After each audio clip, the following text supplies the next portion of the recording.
So till now, we talked about how you can make basic structure of your web pages using HTML.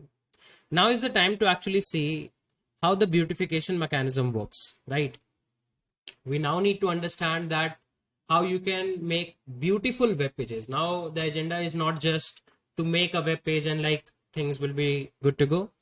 Now the agenda will be to actually beautify things, right? Beautification can be a bit tricky, okay? So things will be like you will feel that there are too many things going on, right? But the best part about how exactly CSS works is you don't need to again understand everything in one go, right? You, if you are aiming to become a software engineer or a software developer, then the main thing is that you should know how to get things done. You don't need to think about the beautification yourself. Like you don't need to think how to make a web page beautiful. Okay. So there is actually a role of designer, right? There is a product designer that actually is present in most of the companies and startups, because we engineers, we might not be the best ones to consult for designing, let's say, what should be the color of a button, or what should be the background of a web page, right? Because we barely understand web gear, right? But there are dedicated UI designers who are going to give you very beautiful looking templates and very beautiful looking designs that you have to replicate. Okay. So there is a software called as Figma. Okay, let me show you.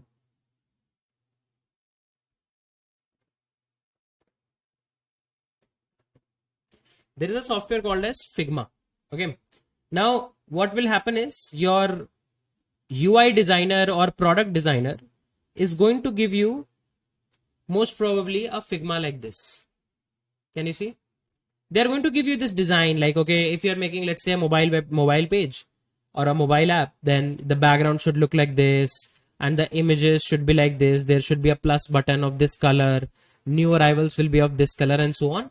And whenever you will click on something, you will get very detailed segregation of, okay, what is the text style, what is the color that they have. You see, they have given a color coding as well. I'll talk about these color codings, how what should be the alignment, what should be the width, what should be the height. You can see width, height you are actually getting.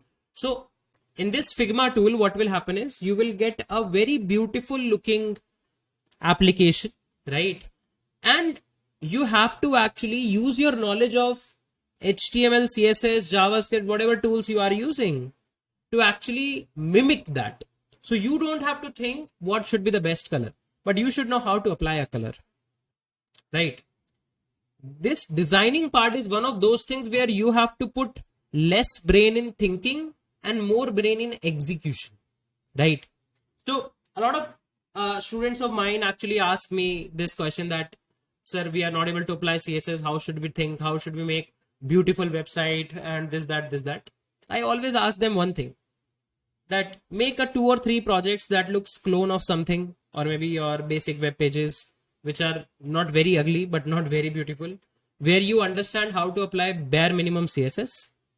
Once you are done with that, you can move forward in your journey of front-end engineering, because once you start getting projects, let's say as a freelancer, or let's say you join a company where you are working as an intern, in both of the cases, you will be actually given these Figma designs where you have to put very less brain. You just have to see how beautiful you can just appreciate how beautiful things are looking, and then can just start implementing stuff based on your knowledge. And again, a lot of Googling is going to help you, right? So CSS is going to be the tool that we are going to learn in order to make things beautiful. We don't have to think about what is the best color combination that we have to go for, but we can definitely think that if given a color combination, how can we move forward with a set of things. I hope this point makes sense to everyone. Now here are a few resources that involve a bunch of documentation, color palettes, etc. that you can actually use in order to make beautiful sites. So there is this website called as Adobe Color, right? You can actually use this website color.adobe.com/explore. Okay. In this website, what will happen is you will get a bunch of color templates that looks good together, right? They might not be the best choice, of course, but definitely they give a good contrast together, right? And you can actually choose colors among them, right? How will you get the exact color? Because I'm not sure whether this is orange, whether this is red, what it is, right? So there is hex coding of colors. We'll talk about the hex coding of colors in depth, right? But you will get good color palettes that you can actually use, which go together very easily, right? You can put some filters. For example, you can click on this drop down here on the top right, and then you can actually go for color themes. This option, color themes, you can hover, and then you can go for most popular. Okay, so you will get a bunch of very popular color templates, right? You can choose any one of them. I'm not even sure whether they will look pretty together or not, but these are definitely some good recommendation given by Adobe, so they should look good together. Of course, you can go try and test all of these things, but yes, if you are in a situation where you have to actually pick up some set of colors and you are not able to understand how to move forward with that, I believe this can be a really good website to start with. Now, this website can give us good recommendations on font, right? Sorry, colors. But for sometimes you might want to actually add good amount of fonts, right? For example, if you go to Google Docs, then you have a lot of font choices. In your web pages also, you can get some good font choices. There is this website called as fontpair.co/all, right? You can actually use this website to actually get some good font recommendations. Generally, when I teach CSS, I don't play a lot with fonts because, as I said, I don't have much knowledge of fonts, because there is a whole font theory that exists, which font represents what. For example, you might have heard about sans and serif. Everything that you see, there is a meaning to it. Sans has a meaning, serif has a meaning. We can talk about a few things that I already know, but generally I don't care a lot about fonts while teaching, because this is something that designers pick up for us, right? And then what you can actually do is, there is a website also called as Google Fonts, right? You can go to Google Fonts in order to download and install any font that you actually, good pair of fonts that you actually see here that goes together well. For example, you can see these two fonts looks like goes together well. So you can actually go and download these fonts from fonts.google.com, right? They can be a good choice to start with. Okay. Then for reading CSS, so like documentation is something that I always emphasize on, that you should never be short on documentation. You should never be short on reading documentation. So if you want to read good CSS documentation, there are two must-have websites that you should definitely bookmark. One is csstricks.com, right? This website has got one of the best CSS articles when you actually start learning CSS. I would highly recommend, whenever you read a topic, do go through it. You can see they already have a very beautiful website of their own, right? And you will see they have a very good set of articles. Even if you spend, like, let's say 1 day every day to read this article, I'm not able to do it. I definitely want to do that. You will learn a lot of things based on designing, right? So this is very good. And of course, MDN's CSS article are going to be pretty cool to understand. There will be a lot of CSS based articles on MDN that we can actually refer for, right? There will be a few more resources that I will share frequently once we start learning CSS. But I believe these are a few of the good starter websites that I wanted to mention before starting CSS. So what is CSS? CSS stands for cascading style sheets. Okay, cascading style sheets. Now, why the word cascading? First of all, let's try to understand the meaning of the word cascading. Okay. So there is an algorithm called as cascade algorithm that CSS actually uses, right? It defines how user agents combine property values originating from different sources. That means in CSS, what happens is you can have multiple properties for different HTML elements that you can assign, right? And then how exactly those properties are applied, how exactly the properties are resoluted, right? all of these things is actually calculated by a cascading algorithm. So in the cascading algorithm, there is an order of precedence that if let's say you are trying to style your HTML element, right? You're trying to style your HTML element, and there are 2-3 different code pointers which are actually styling your HTML element, then which style should be applied, that is actually calculated by that cascading algorithm. Okay, that's why it says cascading style sheets. Okay, style sheets means these are going to be simple markup codes. They don't have much logic. Okay, simple markup code, definitely not a programming language, which can help you to style different stuff. And in this styling, there is a cascading algorithm that is involved, which actually does the precedence resolution that which styling should be applied on which particular HTML element. That's why we call it as CSS, cascading style sheet. Okay, cascading style sheets can help you to actually beautify all of your HTML code, right? And it is one of the most powerful tools that you will find in web development. You will see with like just a bunch of statements which are very intuitive to think and you don't even need to remember, you will be able to put a lot of cool stylings on your web page, right? You can make very good looking websites, describe how your HTML elements should be displayed on the screen. You can even arrange HTML elements. You can give color to the HTML elements. You can arrange spacing, paragraphs, sizes, a lot of things you can actually do, right?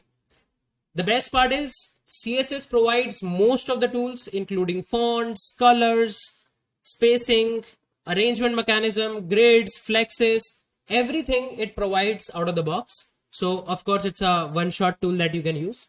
It's pretty lightweight and very easy to understand and learn. It's widely accepted, so definitely it makes sense to learn it, right? And of course, by writing a bunch of CSS, it can be pretty long CSS as well, but after writing pretty long CSS also, you will be able to actually style your HTML documents, right? You can add new looks to your HTML documents. You can actually completely change the whole way how a website is looking and so on, right? Generally, CSS is easy to maintain until or unless you bloat your CSS with a lot of bad code. But till that time, CSS is pretty easy to maintain, right? Page loads are not very heavy until unless you write very heavy CSS or use very heavy stylings or images or something, right? There are some basic stylings that HTML provides itself. For example, if you have an input tag, then HTML can help you to give a width to it, right? Or in table, you can arrange some things. But CSS can give you more advanced styling over normal HTML, right?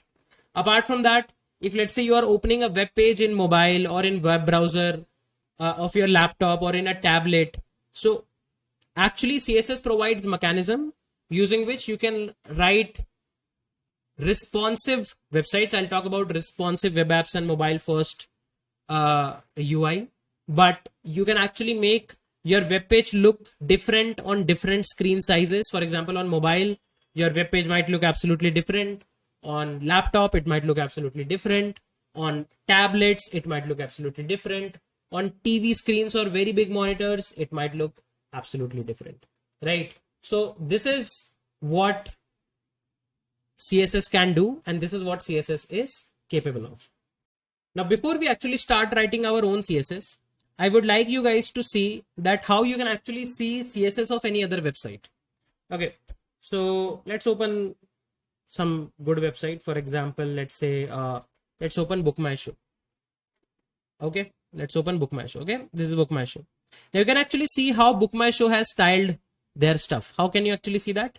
So I already talked about Chrome DevTools, right? Or DevTools in Chrome or Mozilla. So any web browser you can use. For example, I can also open Mozilla in front of you.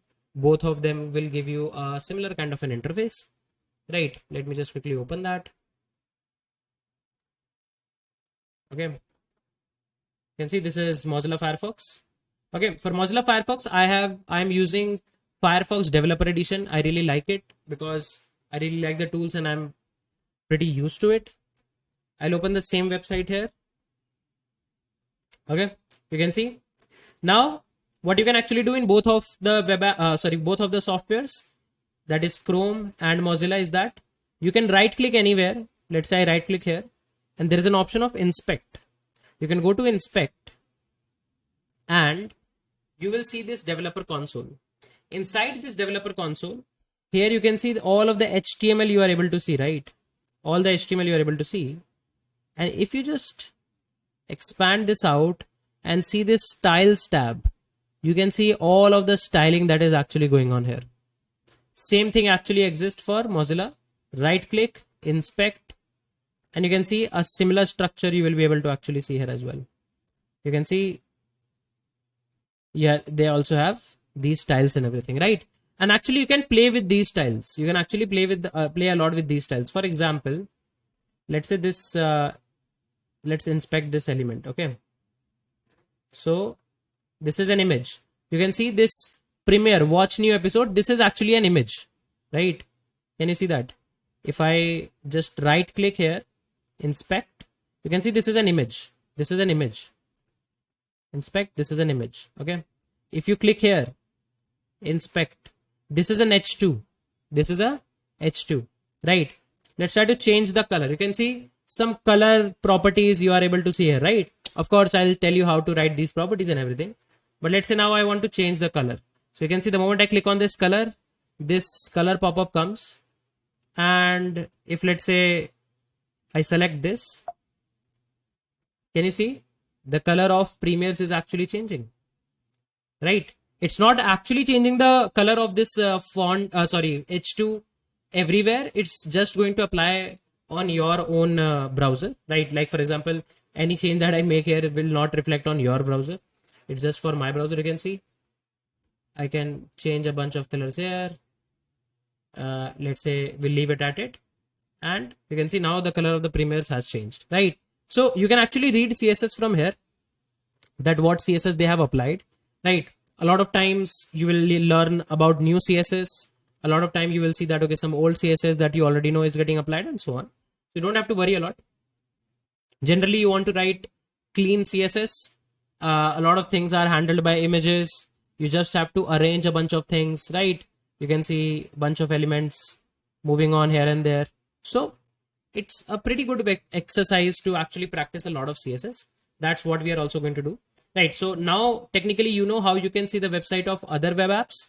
If now we will try to learn that how you can style your own web apps using the power of CSS. Now let's say we have a web page. Let's make a very simple web page for the time being. So I believe I might be having, I already have this about me page, right? What I'll do, I'll copy the HTML of this about me page, okay, and I'll paste it here. Okay, and you can see this about me page is actually coming up, and we'll try to actually put some styles here and there. Okay, so to apply CSS, there are many ways to apply CSS. It's not like a one shot that you have to always use. There are different ways in which you can actually apply CSS. Okay, now what are the different ways in which you can apply CSS? There are 3 ways to apply CSS. Okay, one way is called as inline CSS. One way is called as internal CSS. One way is called as external CSS. Okay, so there are 3 types of CSS that you can apply: inline, internal, external. Okay, inline, internal, external. I'll show you all of them one by one. Okay, now let's talk about what is inline CSS. What is inline CSS? Inline CSS means that if there is an HTML element, for example, h2, div, span, ul, any HTML element you have, these HTML elements have a special attribute called as style. Can you see? If you see style is equals to and inside double quotes, this style attribute can help you to write a bunch of CSS, right? So let me show you a bunch of CSS. Let's say if you want to change the font color, right? If let's say this font color is black, right? Let's go to our Adobe color palette and let's pick a bunch of colors from there. Okay. So let's say I'll go to most popular. Okay. And Let's pick, I believe, this one. This looks good to me. Okay, pretty vintage it looks. Okay, now if let's say you want to change the font color, now colors can be applied in different ways in CSS. Okay, colors can be applied in different ways in CSS. So there is, if you Google something like color picker, if you Google something like color picker, you'll get this very simple tool of color picker.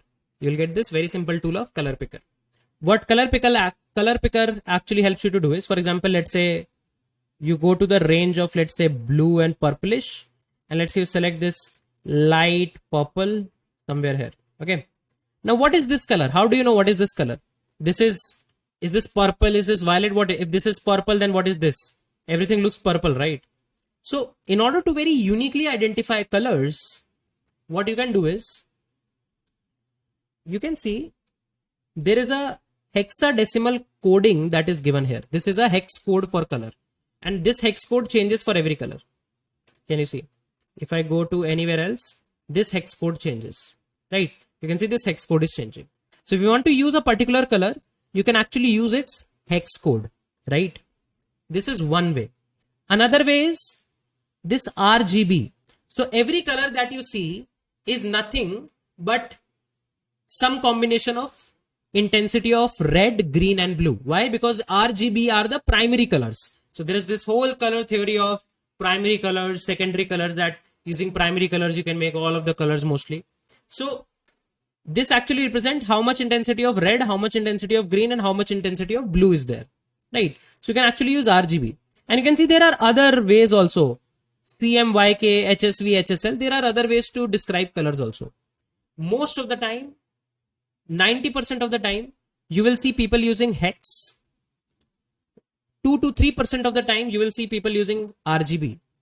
And then remaining 5%, you can actually give direct colors. What is direct colors? Like there are some predefined colors. For example, absolutely white. Okay. This absolute white. This is absolute white. Almost absolute white.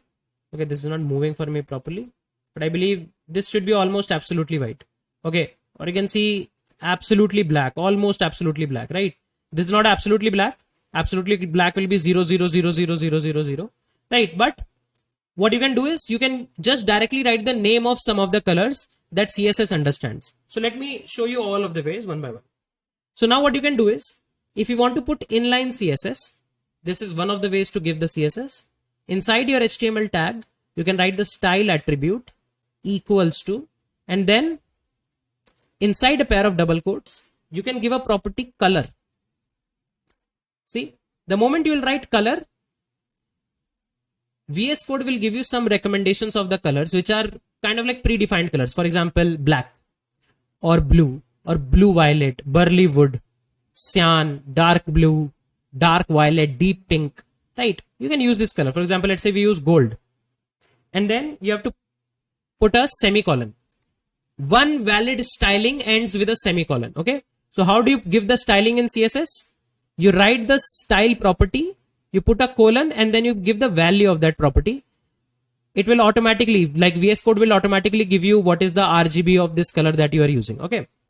So now if I save it and go here, can you see the color of the text has changed, right? So this is using predefined colors. Now what I can do is,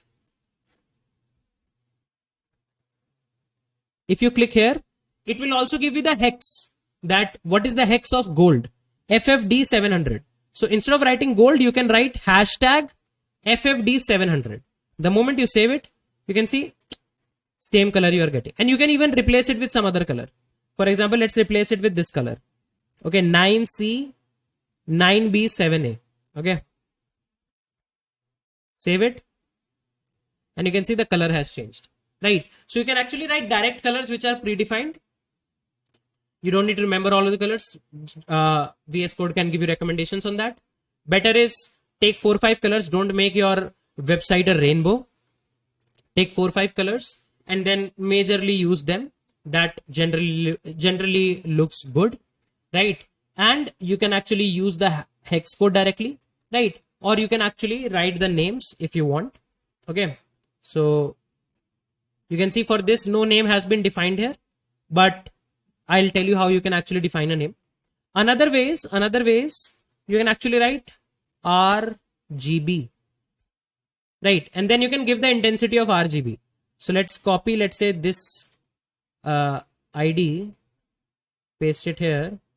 Okay, so this is the RGB of this FFD393, this color, FF3D93, this color's RGB is this. So copy the RGB from here, copy, and then there is an RGB function. So you say color colon RGB, paste it here, save it, and now you can see you have got this particular color. So you can actually write RGB, you can write direct colors, you can write hex code, a lot of things. So while learning CSS, I'll show you more ways in which you can define colors. For example, in this RGB, there is another function called as RGBA. Okay. Now what is RGBA?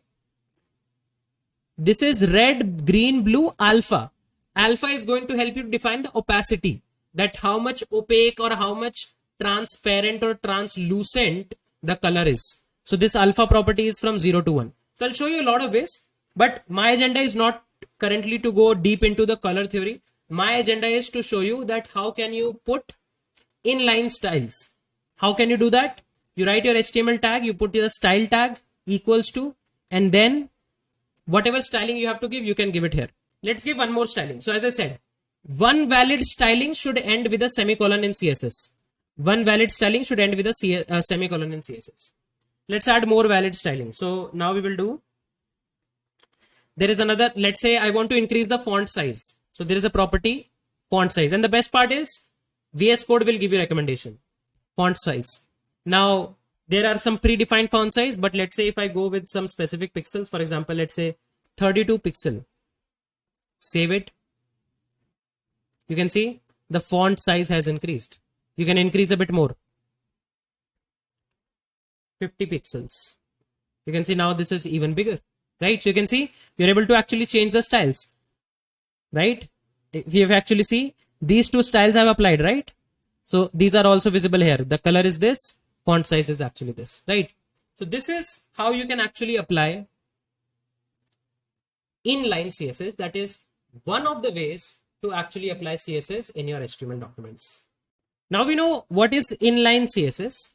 Now let's talk about internal CSS. Now in inline CSS, now you can think, if you have to put a lot of CSS, this whole HTML attribute, style attribute will bloat a lot.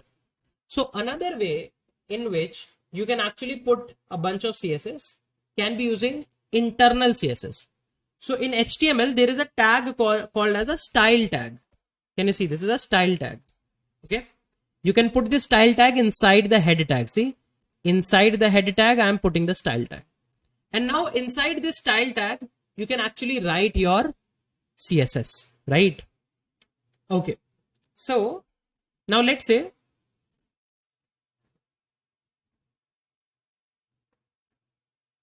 for example, all of the span tags, these are the span tags, right? I want to increase the font size of span tags and all of the span tags. So how can you do that? If let's say if I wanted to go for inline CSS, then I have to write style everywhere, right? Style is equals to font size, let's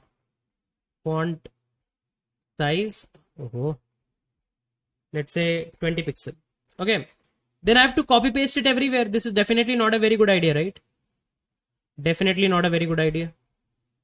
It will change the style. It will change the style. See, now it's a bit bigger. It's not definitely a very good idea. So what you can do is, while you're writing internal CSS, and this will be applicable in external CSS also, what you can do, you can say that I want to style all the span tags. So you can write the name of the tag and put a pair of curly braces. So what you have to do, you have to first of all put your style tags. Inside the style tags, you have to write the name of the tag that you want to actually style. Here you have to style all the span tags. Okay. So this style will be applied to all of the span tags. And now I can say font size 20 pixel. This theory remains same. Property value. See, property colon value semicolon. Okay. If I save it, Now you can see it is still having 20 pixel size. If I inspect, you can see the font size is 20 pixel that we have actually applied here, right? So what did we do? We put a pair of style tags inside the head tag. Inside the style tag, you can actually write the element name that you want to style. This mechanism is called as selectors. Selector means you are selecting a bunch of HTML elements. That means anywhere in my whole document, wherever there is a span, I want to give a font size of 20 pixel, right? This is what you can actually do here. And you can see, looks pretty good, right? Okay. Then this is internal CSS. This is inline CSS. Now, why do we call it as internal CSS? Because this CSS is still present in the same HTML file only, right? Okay. Now, there is one more way in which you can actually apply CSS. That is external CSS. What is external CSS? In external CSS, you write your CSS outside of your HTML file. So what you can actually do is you can make a new file. Oh, my bad. So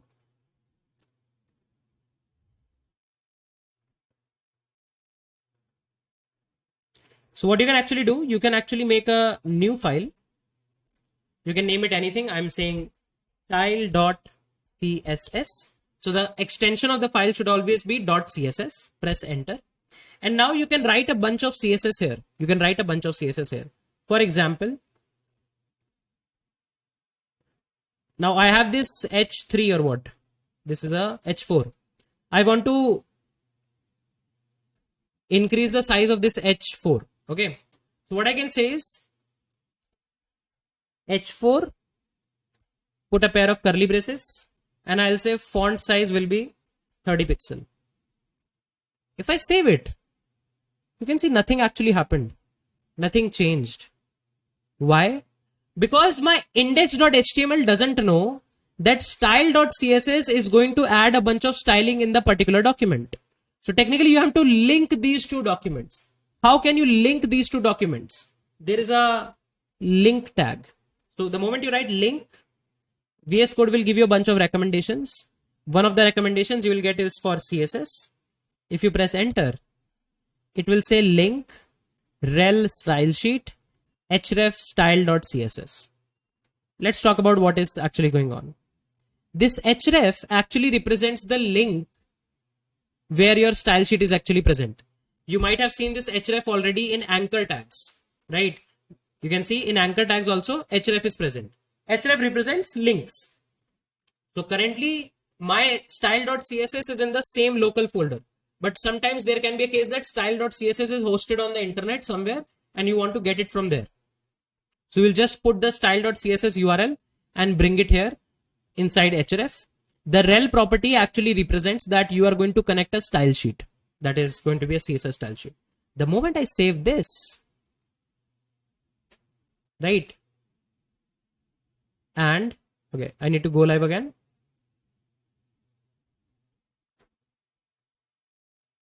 Refresh.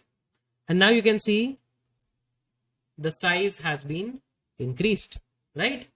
So this is the power of CSS. So you can see this is what? Inline CSS. This is internal CSS. This is external CSS. Now we will talk about why you should use a particular type of CSS only. What are the advantages, disadvantages of all of these CSS stylings? But before that, I believe the basic concept of how you can or where you can actually write your CSS code is clear to everyone. Now, if you go by recommendation, you should never ever do inline CSS. And technically you should avoid as much as possible of internal CSS also. The best way to write things is going to be by external CSS. Now, why is that? Why is that? Let me show you. So let's say I will remove this color property from this h2 tag. And inside my external CSS, I say h2. And let's say color gold. That is inside my whole web page, wherever you see a H2, make the font color gold. See, font color is gold. Looks good, right? Now if I write the same CSS inside internal styling, see, and this time make the color go blue. If you save it, now what's happening? You can see nothing changed. Why nothing changed? Because the style tag is mentioned before the link tag. So what happens is the CSS that you write later gets applied. So which CSS is later applied? The CSS in the style sheet is later applied, right? That's why you don't see a change. But if by mistake you have the CSS linked above and then you have the internal styling will override the external styling. This is still somehow okay. You can do it, not do it, we'll talk about it. But inline CSS is the worst. Doesn't matter what is the ordering.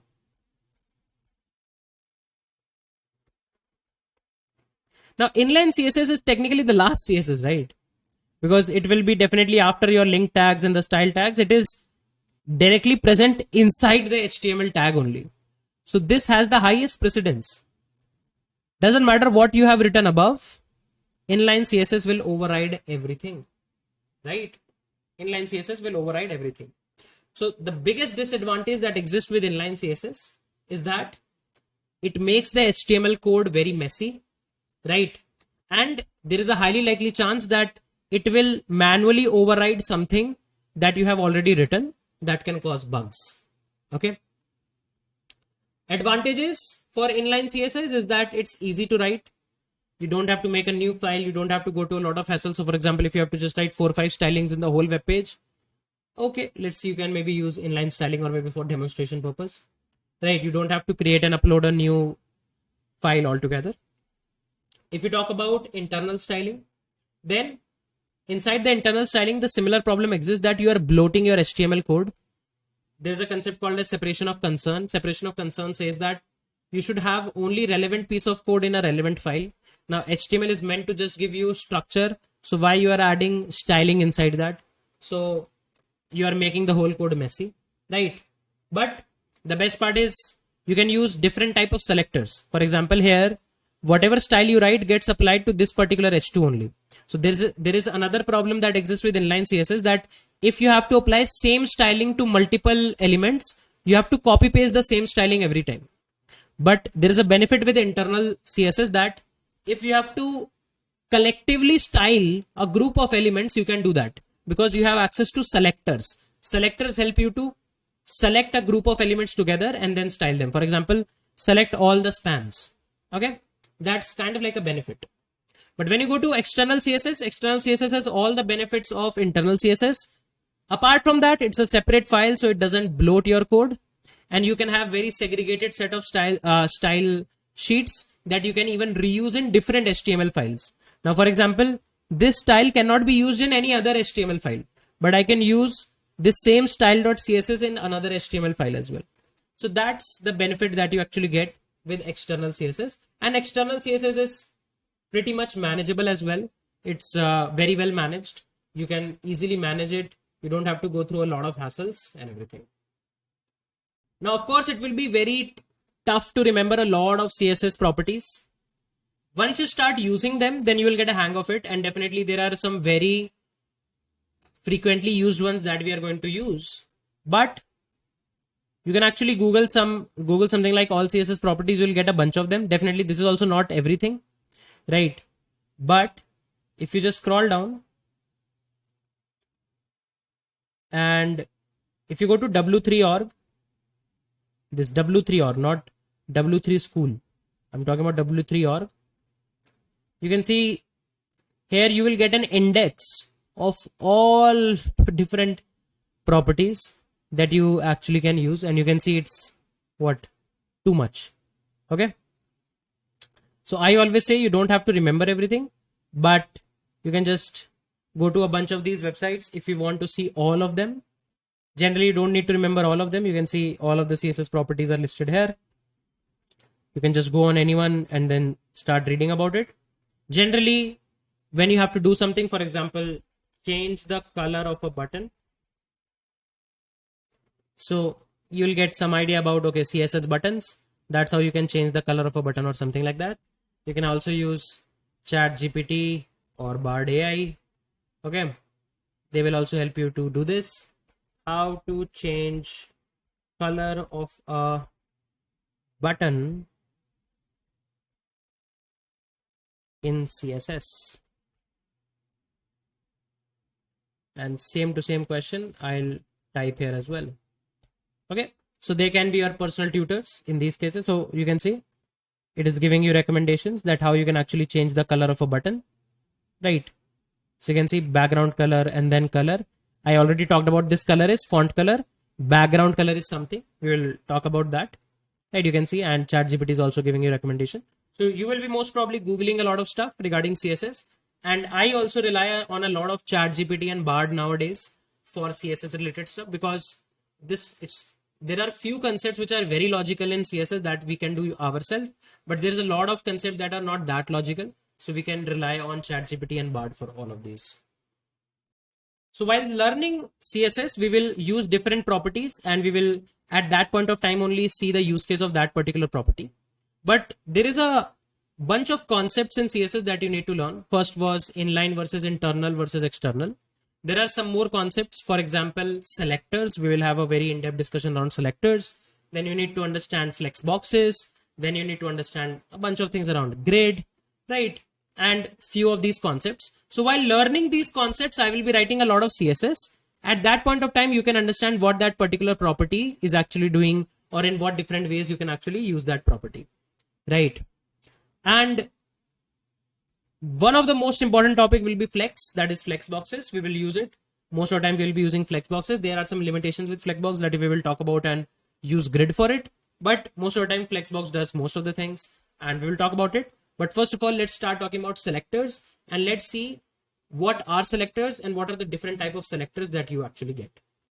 Now, as I said, it becomes very cumbersome to remember all of the CSS properties. So maybe we can use ChatGPT or Bard to actually get recommendations of, let's say, top 30 CSS properties that everyone should know. So can you tell me top 30 CSS properties that we should always keep in mind? Let's see what are the recommendations. Okay, let's wait for it. You can see it listed some top 30 properties. One of them is background color. The name suggests itself then that when you have a HTML element, you want to change the background color, you can use that. Color is going to change the font color. Font size changes the font size. Font family is going to change that which font you are actually using, sans serif, or which family of font you are using. Font weight, bold and everything you can do. Font style, you can actually give the proper font style here. Text alignment, text align. This is going to help you alignment of a text, that is center aligned, right aligned, left aligned. Text decoration. This will help you in underlining the text and then striking the text and everything. There's a very important concept of padding, margin and border. I'll talk about that padding, margin, but these are for spacing, right? Border, of course, is for putting border in your HTML elements. Border radius, border width, border style. Okay, there's a display property that is very important. We'll definitely spend a lot of time in this.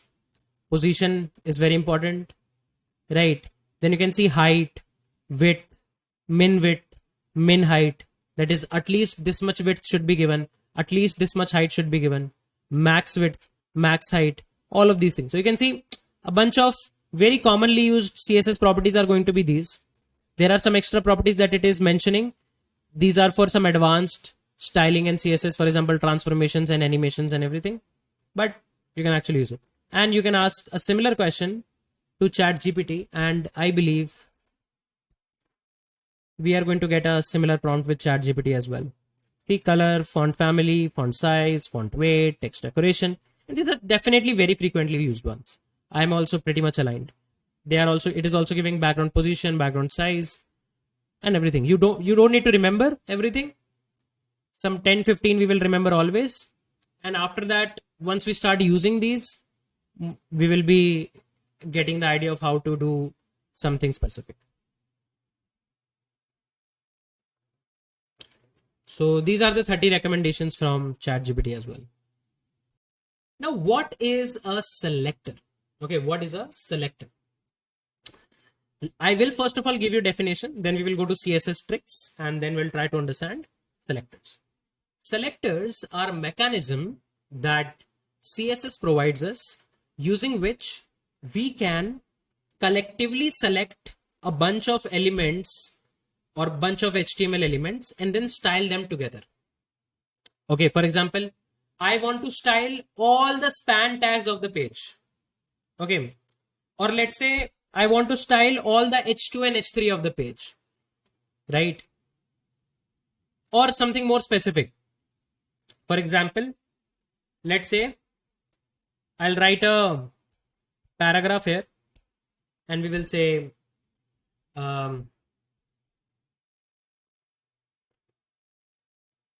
let me bring a bunch of text from my LinkedIn. Okay.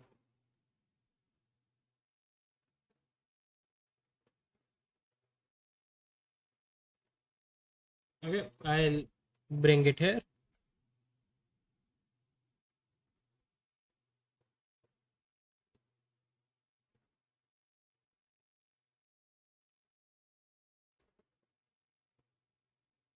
Sorry. Okay, so let's say this is a p tag. Okay, and then apart from this p tag, okay, yeah, so let's say I want to style this p tag also, and then let's say I want to style this div also. How can I style both of them together?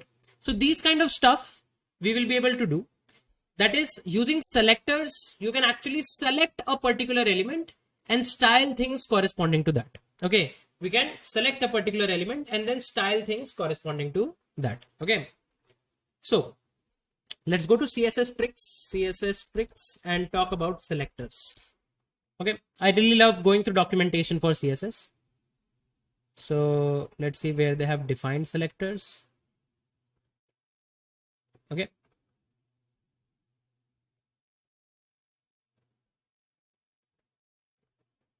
so let's see. In the example below, the CSS would be in a file in style.css that is referenced. Here's what HTML file will look like, and the CSS file will contain selectors like this. So here you can see they have mentioned all the different type of selector, ID selector, class selector. We will go through one by one through all of them and try to understand what they can actually help us to do, right? So, and we can also just quickly Google MDN for this as well. Selector.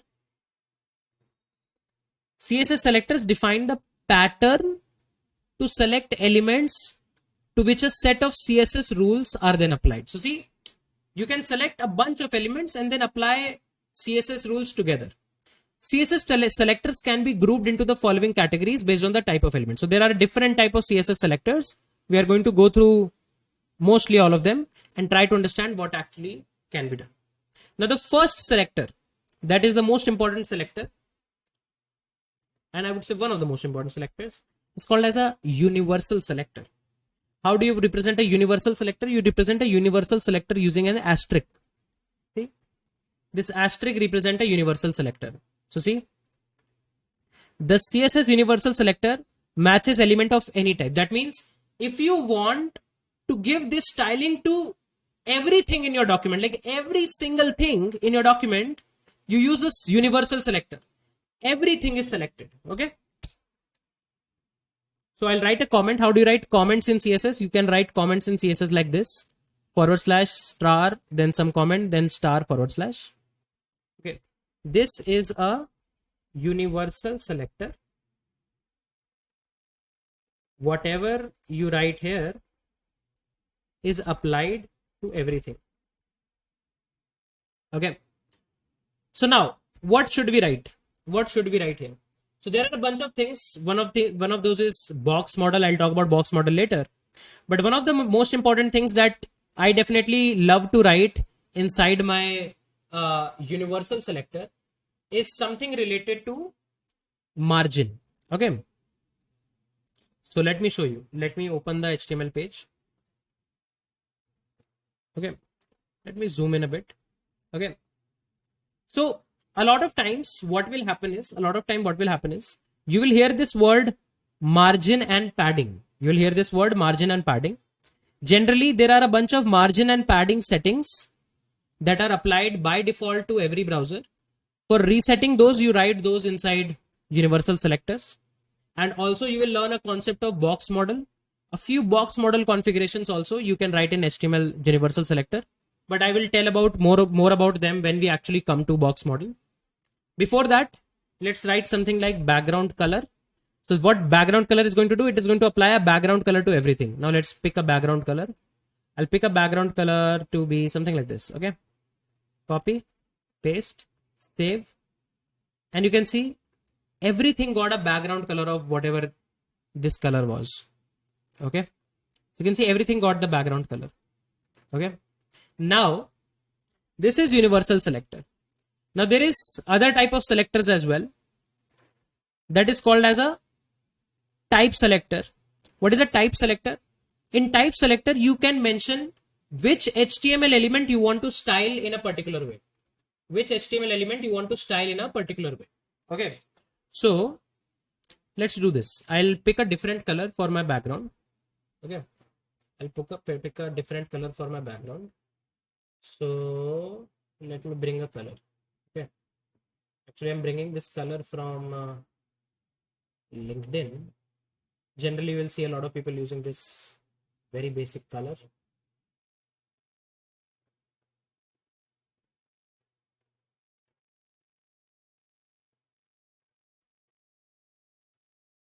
Okay. So I'll bring this color and I'll put this color as my background. Save it. Okay. So you can see this is not absolutely white. This is not absolutely gold or something. It's a kind of like a grayish tint that we have given to our corresponding, I would say, page, right?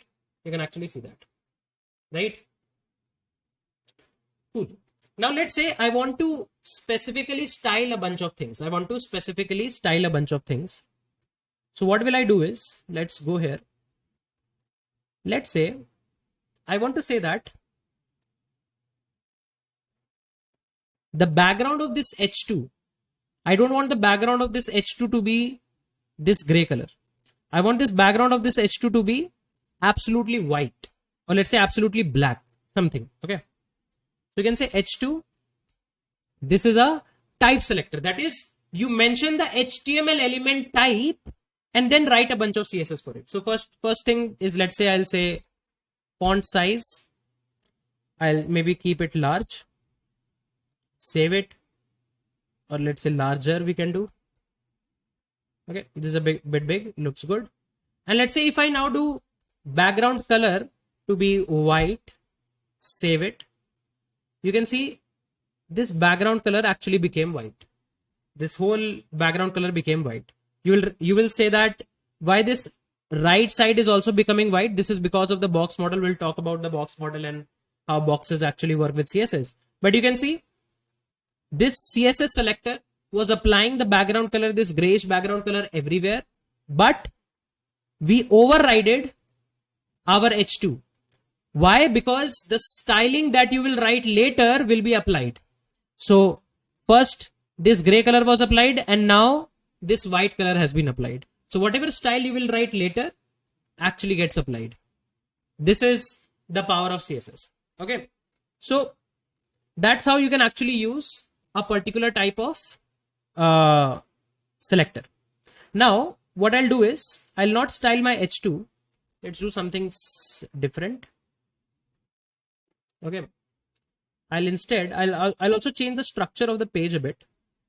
So what I'm going to do is I'll write a semantic HTML called as section. Okay. And then, or let's call it as header. Okay. Let's call it as header. And then I'll bring this to here. And I'll bring this one as well here. Okay. Okay. Cool. Let's bring these things. Cool. Okay. Now what I'll do is I'll style this header. I'll say background color of my header should be white. Save it. And once again, let's bring it here. Okay. Now if you will carefully see, then the background color of header, you are saying that it should be white. So only the header section, that is apart from the H2, H4, that is going for white. Can you see that? Only these kind of stuff is actually going white. The H2, H4 is still having that grayish tint. Can you see? Right?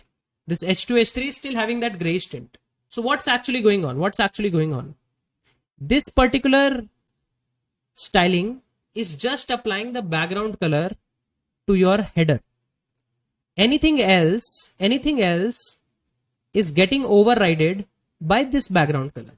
Why is this happening? So now, if you will be having a configuration like this, you will get an output like this. What is actually happening? Now, a lot of time people don't understand what is a universal selector. Universal selector, a lot of people think is used to apply style to the whole page. It is correct. But universal selector means writing something like this. All H1, all H2, all P tags, all div tags, every possible tag that you have, all of them will get this background color, this, right? That's what is the meaning of a universal selector, that it selects every single tag exactly. Now, when you say header, you are just styling the header. Wherever you will get a header, wherever you will get the header, you will just style that particular header. But inside the header, you have more elements. Right? These elements are not directly targeted by anyone.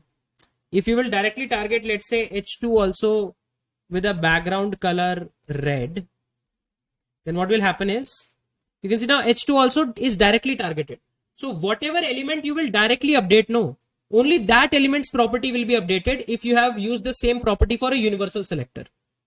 Otherwise, if there is any element that is not overriding this property, will get the same property as it is. This is why giving things like background color in a universal selector doesn't make sense, because this is something that we might not want to override manually for every single parent, child, and every nested object. That's why you generally don't give it here. There is a better way to give a total background color. You can use something like body. Now, body is a type selector. Why? Because you have a body tag. And this is the actual body, right? This is the actual body. So inside the body, if you write the same tag, let me bring that color again. Cut. Body. This. And now, if you say header is background this, now you can see everything is as expected. Because now you said everything in the body tag. You are not manually selecting everything. Universal selector means manually selecting P, manually selecting section, manually selecting div. That's not the case with body. Body says whatever is inside me, that is me and all of my children, will get a background color of this. Now the header says me and my children will get a background color of red. And that's why you are able to get this. So let's make it a bit better. We'll make it white. And you can see this looks a bit better now. So that's what you can actually use for a type selector. What you should put in a universal selector, I'll talk about this. It's generally related to the box model, that a few box model properties we have to put in the universal selectors. That's generally expected. But more about it once we actually come to the box model. But I believe the universal selector and the type selector is actually clear to everyone. So get better clarity for that universal selector thing that I was talking about. Let's do one thing. Instead of giving background color to universal selector, as I said, universal selector is what? P tag, div tag, article, everything, right? So let's do one thing. Let's get to a div here and give the div a background color of red. So you can see I'm asking to style all the divs with the background color red. Okay. If you go here, you can see there is a div which is a child of header. The whole header tag has been applied white background, but the div has been applied with the red background. Why? Because we are manually selecting the div. It's not like if you are just styling the parent, all the children will be styled. If you are selecting a children specifically, it's called as specificity. We'll talk about specificities. Then because we are specifically styling the div, we are not actually applying it here. And the same thing is happening with the universal selector, because it's actually what div, p and everything, right? So I believe this example must be making sense to everyone, right? And looks good, right? Now we are done with universal selector and type selector. Now there are two most widely used selectors, that is called as the class selector and ID selector. Now class, if you remember, is the same class attribute that you can give to HTML elements, right? For example, I will give all the spans a class of, let's say, mid text. Okay. This is going to represent that's going to be a mid-size text. Okay.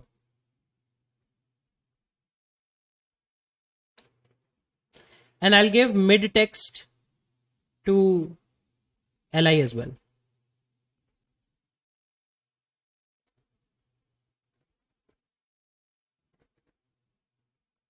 Okay.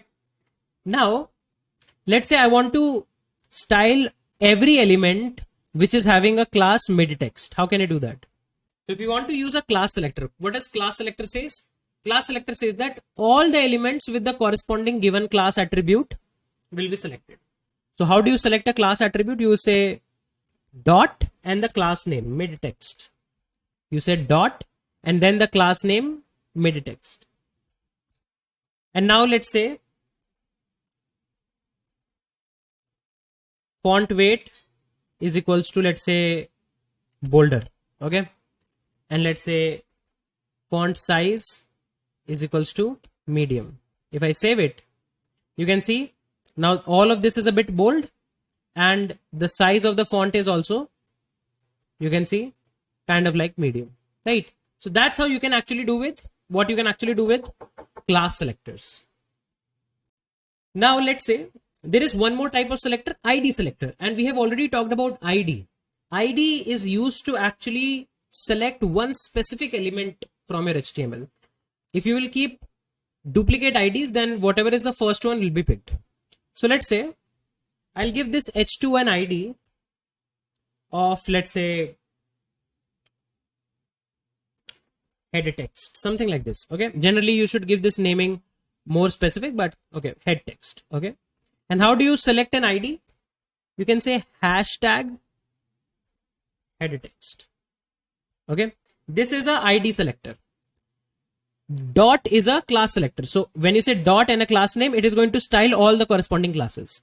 When you say hashtag and the ID name, then it is going to pick the unique ID element and style it. If there are multiple elements with the same ID, it will pick the first one, and technically that should not be in your HTML.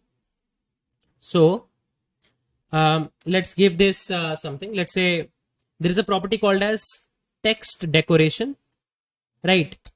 Text decoration, you can do something like, let's say, underline. Okay. If you do underline, you can see this text has been underlined now. Okay. There are more text decorations that you can actually use. So you can use something like dashed. Okay. So, okay, dashed. I don't think dash is a property. I guess you can say dotted. Okay. Dotted. Let's see what happens. Okay. Nothing is happening. Let's see. Text decoration. Let's quickly Google it. Dotted. How can we actually apply this? So you can see text decoration. If you keep solid, this will happen. Double. Okay. So if you keep double, you can see double underline is coming up. Let's try this for our case as well. Double. Anything else that we need to add? Text decoration style. Oh, text decoration style. Double.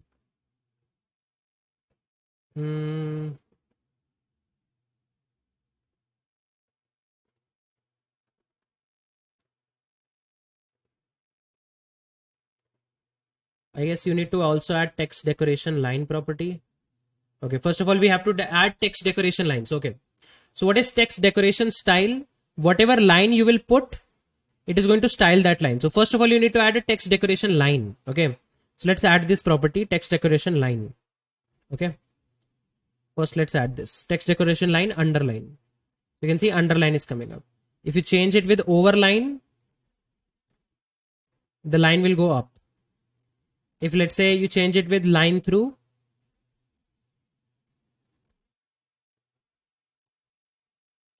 then you can see it will do a strike through here. Okay,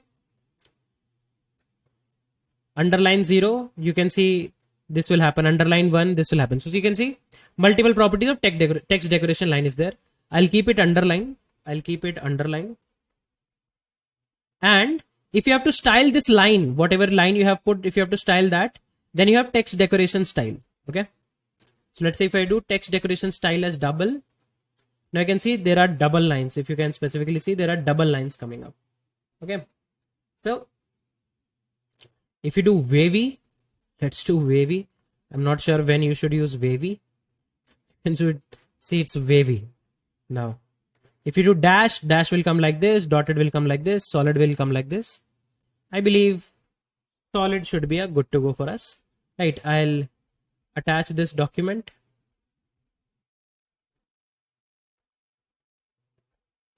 Where you can read about text decoration style. Okay, so now what's happening? Only the head, h2 tag, which is having this ID, will be applied with this particular styling. Now you might be thinking why you might need to do that. Let's say you have styling for all the h2. Let's say there is one more h2. There is one more h2 where I say LinkedIn. Okay, see, one more h2 LinkedIn. Now let's say I want to apply a style to all the h2s. That is, the font color of h2s should be, let's say, aquamarine. You can see font color of both the h2s are now aquamarine, but I just want to put underline on the head text where my name is present. So I'll specifically style my head text, right? So that's why using ID will make sense for you. For the time being, I am removing this color because this is definitely ugly. This is still better. There are more types of selectors. For example, let's say if you want to select all the HTML elements which are having a particular attribute.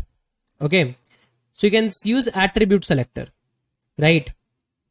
So let's say if you want to style all the A tags who are having the href property equals to example.org, you can do it like this.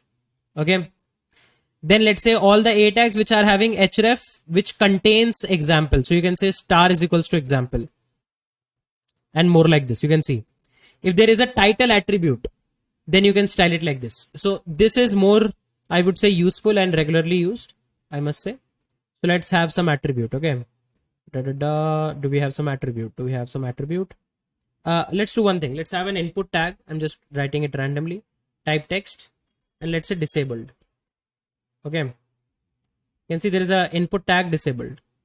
Now what I'll say is all the input tags which are disabled like this, I'll give them a background color of beige. You can see we got it here. And let's say we have another input tag which is not disabled. There is another input tag. You can see the styling was not applied on this one. So it's an attribute selector that all the HTML elements with a particular attribute should be styled like this. So if let's say there are multiple disabled inputs, you want to style all of them, you can actually do that, right? Something like this. I'll remove it, but you can use selector like this. Okay, so there are different ways in which you can actually do the selections. One more selector is selector list. Now for example, you have to select multiple elements. For example, you have to select a div as well as span, then an h2, everything together. Then you can write all of them comma separated. You can see. For example, if you have to apply the same styling to a span and then the same styling to a div, so you can say span comma div and then do a styling like this.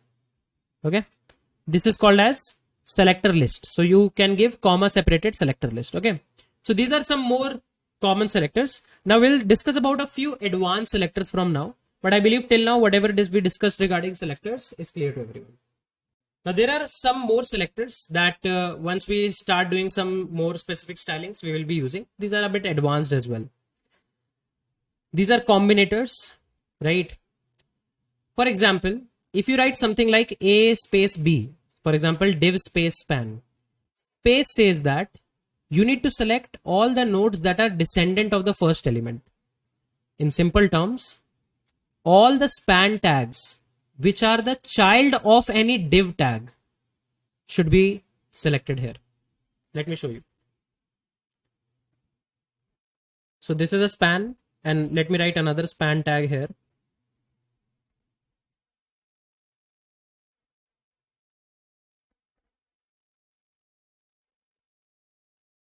Okay.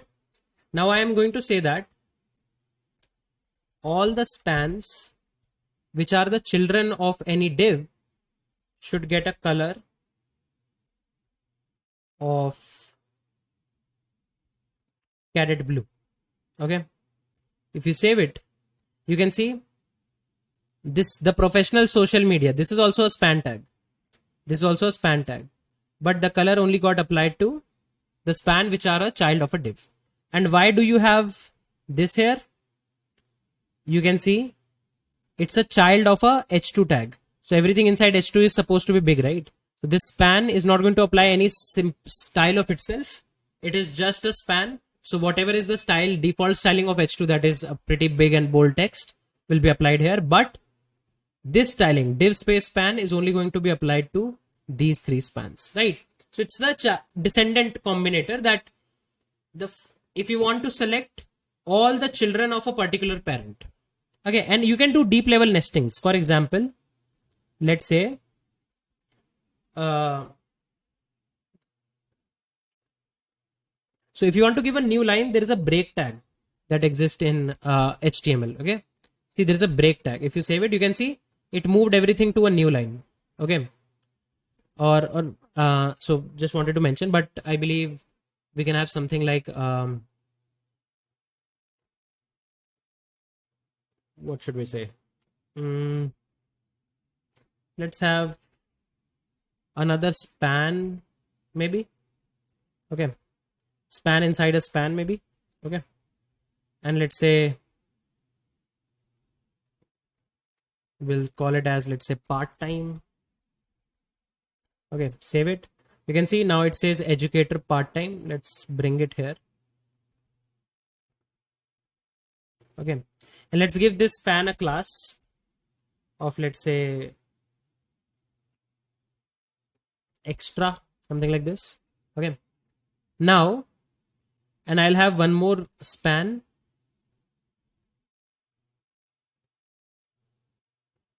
full-time here.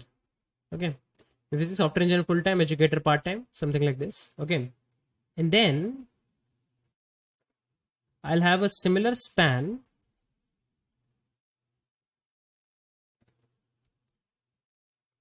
here where we call it as in. Okay, so LinkedIn, the in of LinkedIn,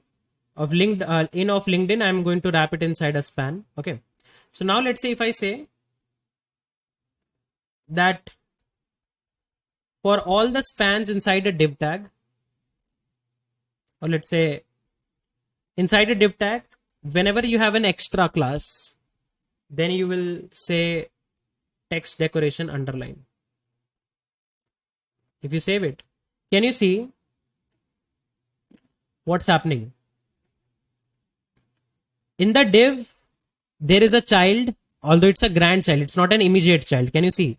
Div has a child span, then inside span there is another child span with this class full time, right? You can see that. Okay, and I believe there is one span tag missing here. Okay, yep. So you can see it can actually go to deep level children as well. That is, any extra which is a child or grandchild or somewhere in the somewhere it's a descendant of div will be getting this tech decoration line. So that's what is the meaning of this descendant. Descendant means anything in your subtree, that is any extra class inside the subtree of any div will be given this class, will be given this styling here. This is something that we are actually talking about. Okay. Now there is another combinator called as child combinator. That is this angle bracket. The angle bracket combinator selects nodes that are direct children. Now if I will do, instead of space, if I'll put an angle bracket, you can see the underlining will be gone. Because now we don't have an immediate children extra. I don't have an immediate child extra. This should be an immediate child. B should be an immediate child. It should not be any descendant. Descendant means it can be grandchild, grandchild, great-grandchild, anything. But angle bracket means immediate child. Parent-child immediate relationship. So that is what you can use the angle bracket for. Okay. So any B inside A which is the direct child of A. So that's what angle bracket will be used for. Now there is another one. General sibling combinator. The tilde. This is a tilde symbol. The tilde combinator selects siblings. This means that the second element follows the first, not necessarily immediately, but both share the same parent, right? So for example, if you write P tilde span, will match all the span elements that follow a P immediately or not. That means they have the same parent. They will be having the same parent, right? So for example, there is a div tag. Inside the div tag, or let's do something like this. Let's say we have a header, right? Inside header, we have a h2, we have a div and an h4. Okay. So what we will say is that every h2, or sorry, every h4 which is a sibling of some h2 will get the following styles. That is color, chocolate. Okay. Now you can see there is an h4 which is the sibling of a h2. So only this h4 gets this style. Can I say that? Let's see if there is any other h4. We don't have any other h4. But let's say if we write an h4 here. We write h4 here. About. Now you can see this h4 is also a sibling of this h2, right? Now instead of h2, if I do this as h3, let's make it h3. Now you can see this about is now no more styled. Can I say that? Right. So this is what the sibling combinator will do. That is for all h4 which is a sibling of h2. That means they have the same parent. In between there can be more children. For example, you can see there was a div as well. There was a div as well. There is h2 as well. There is h4 as well. They are siblings. Okay. But there is an adjacent sibling combinator as well. That is plus. The plus combinator matches the second element only if it immediately follows the first element. That is this h2 and h4. If I instead of tilde, if I say it as plus, this style will not be applied. Why this style not got applied? Because h4 is not an immediate sibling of h2. Instead, I can say div plus h4. Why? Because this h4 is an immediate sibling of div. Now you can see the style is back. Right. And you can see there are more type of combinators. For example, the double pipe combinator select node which belong to a column. Right. So this is more specific for tables. Right. So you can see there are some specific selectors which are called as combinators that can help you to make changes in some descendant or immediate child or some sibling or immediate sibling, something like that. And these combinators becomes extremely powerful once you have to write a CSS for a very big page. This becomes pretty useful. Now, apart from your normal selectors and combinators, there are some pseudo classes and some pseudo elements as well. You can see pseudo classes and pseudo elements. Why do we need them? First of all, let's talk about that. Sometimes you want to make changes to a particular element based on some event. For example, if you are hovering over some element, then you want to do something, right? Something like that. For these kind of cases, pseudo classes and pseudo elements can be pretty useful. What is a pseudo class? The colon pseudo allows the selection of elements based on the state information that is not contained in the document tree. Let me show you one of them. So let's say when I hover over Google, LinkedIn, and interview bit, I want this underline to go away. Okay. So what I can do is I'll say whenever I hover on any anchor tag. So what is happening? A means anchor tag. And when you put a single colon, it is actually representing a pseudo class. Pseudo class hover is not actually part of the HTML DOM. It's not part of HTML DOM. See, this is not part of the DOM, but it's some state based information. That is, let's say if you're hovering over an anchor tag or if you're hovering over something else, right? Then let's say what I'll say is text decoration none. Okay. Now you can see the moment I go over Google, the underline is going away. The underline is going away. Can you see? So hover is not actual element that is present inside your HTML DOM, right? But it's kind of like a state. It is a kind of a state that is actually present, right? That is what is the meaning of pseudo classes. For example, we can have another one like visited. For example, any anchor tag that you will visit, let's say you come back, or let's say you do something like this. I guess for this, we need to make sure that this opens in a new tab. So if you click on Google, it is opening in the same tab. Then when you go back, it's refreshing the page. If you want the link to open in a new tab, you can say target. There's a target attribute. You can say it as blank. Now, when you click on Google, it will open it on a new page. Okay. Now you can see, let's see, what is the visited state? Let's see what is the visited state. Okay. So let's do one thing. Let's say all the visited ones are going to get a color of black. Okay. Okay, it's taking everything as visited in that case. Let's read more about it. Maybe I'm getting confused. Visited pseudo class. Okay. Let's see. The colon visited pseudo class applies once the link has been visited by the user. For privacy reasons, the styles that can be modified using selectors are very limited. Oh, you cannot do everything. So for example, you have this anchor tag. Once you visit it, the color should change. Let's see. If I click on it,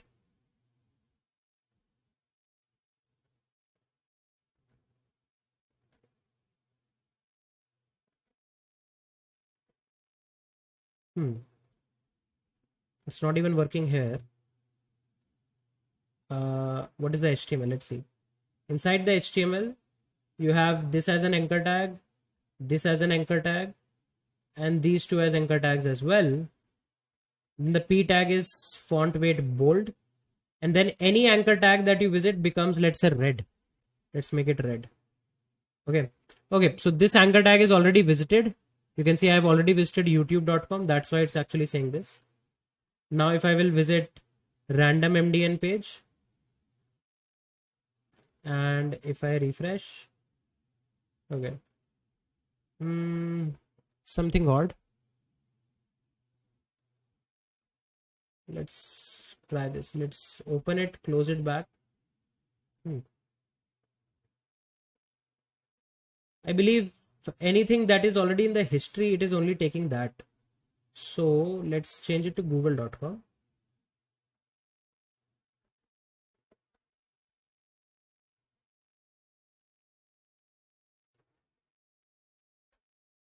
Okay, so google.com we have not visited. So it's showing as this. If we click on it, we go visited google.com, and now you can see it's becoming green, right? So I believe why it is not working, because the URL is, I believe, not correct.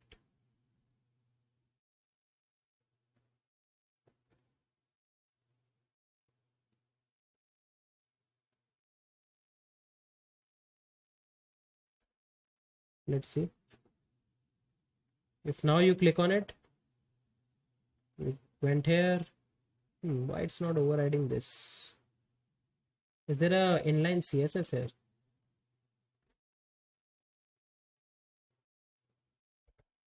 There's no as such inline CSS. Let's add one thing, a hover. Then you say text decoration as none. Okay. Okay. Pseudo elements are working. Pseudo elements are working for all the anchor tags. When you say visited, okay. The styles defined by the visited and unvisited, that is colon link pseudo class, can be overridden by any subsequent user action, hover or active, that have at least equal specificity. I'll talk about specificity. To style links appropriately, put the visited rule after the link rule, but before the hover and active rules. LVHA, got it. LVHA.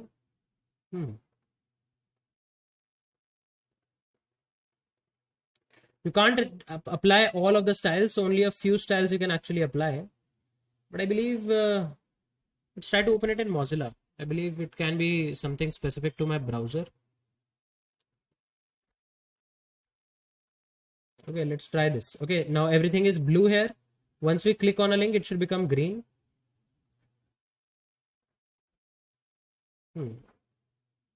If I go to YouTube, see, it's not even becoming green here. Okay, so I believe some browser issue maybe. Not sure.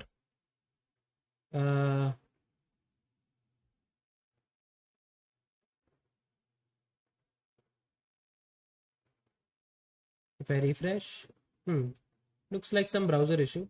And let's do one thing. Let's bring our web page on Mozilla.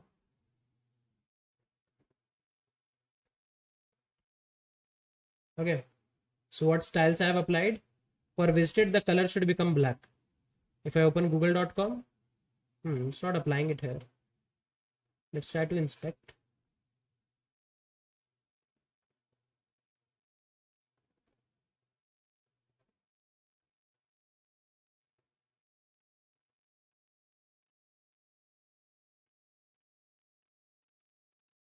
Strange.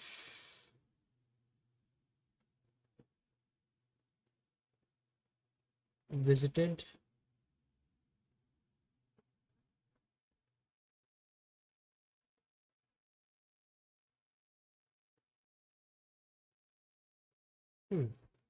Strange.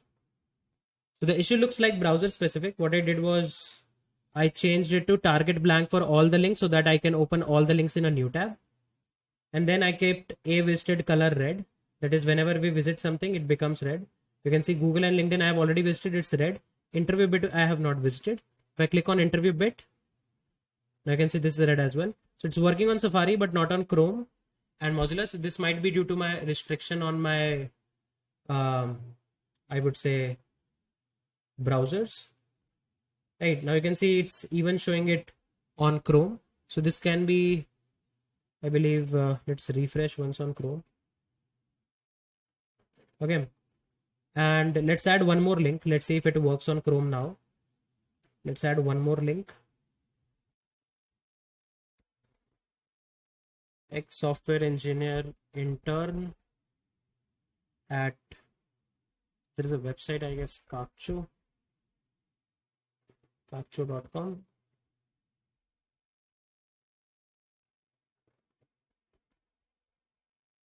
Okay, let's see. Now on Chrome, we have Kakcho. If I open it, okay, now it becomes red. So it's working. Now it's working. Looks fine to me. Now, I believe there was some glitch or something specific with my browser. But now I believe everything is working. So now you can see that this class is getting applied. A visited. I didn't do anything much. I just refreshed the browser once or twice and this technically worked. What it is actually doing, it's actually adding a pseudo class. That pseudo class means it's a pseudo state, right? That once the link has been visited, then change it to something, right? If you remove this class altogether, this will become normal just like your regular links, right? So that's what is the meaning of your pseudo classes, right? Let me close everything else.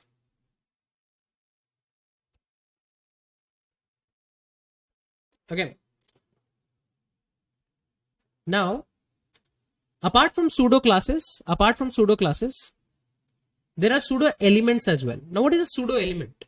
Now, pseudo element represent entities that are not included in HTML, right? So these are also not exactly the part of HTML, right? But instead, they can be pretty useful utilities to actually select some particular element. So there is a very interesting article from CSS Tricks. Let's go through that. Okay. The before after pseudo elements in CSS allows you to insert content onto a page without needing it to be on HTML. That means, let's say, if you want to add a particular content, right, before or after the content ends or starts for a div, then what will you do? For example, let's say this is my div.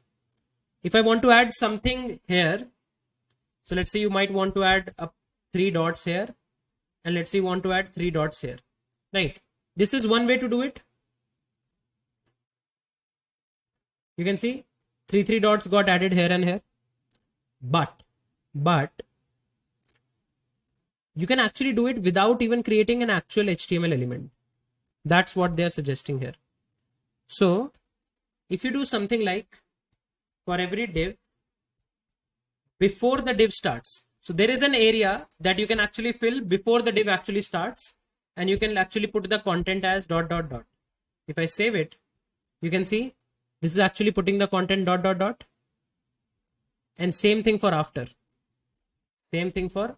So before and after are not actual HTML element. You can see I have not added any particular tag, so it's not an actual element. But if you inspect, you can see there is a before and an after element. So these are pseudo elements. Pseudo means something which is not real, right? So these are not real elements, but they can actually give you some pretty powerful use cases where you don't have to actually write a particular HTML element, and then still you will be able to style a bunch of things, right? And there are more of it. For example, so there are more pseudo selectors. For example, there is a pseudo selector called as first child. Okay. So let's say this is the div, right? And this span is the first child. I want to style this span. I can say div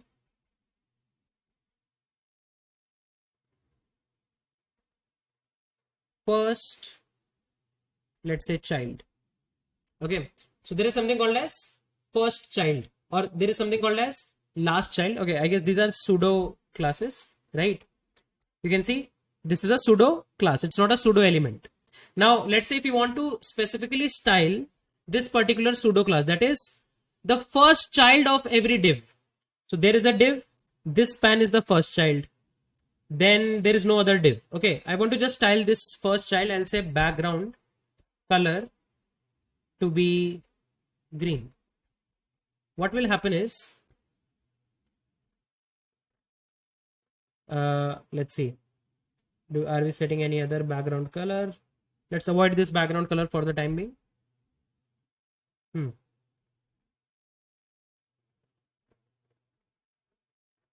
Okay, just a second. Let's just quickly Google it.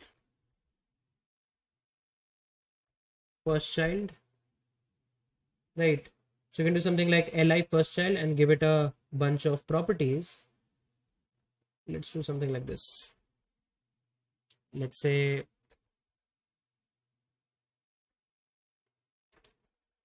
font size, let's make it smaller. Let's see if it affects or not. This is the first span tag, right?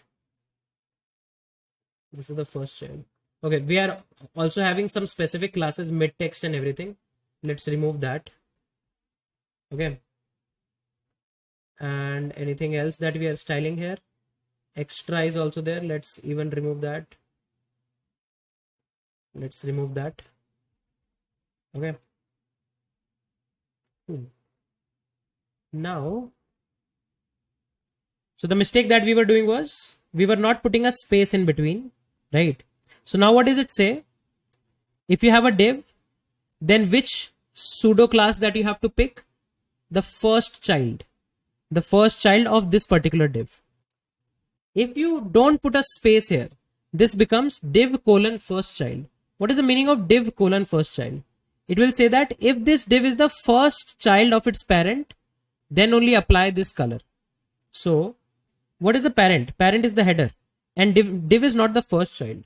So if I cut it from here and paste it here, now you can see this whole div has been applied.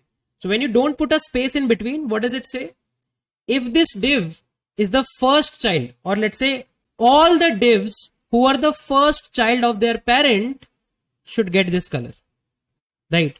If you put a space in between, then you say the first child of this div or first child of every div we have to style. So this span is the first child of every div, right? So that's what the difference is if you keep a space and if you don't keep a space, right? That's how things will change. So I'll bring it back here, right? And then there are more pseudo classes. So if you go to pseudo classes, you can see there are more pseudo classes. Let's see.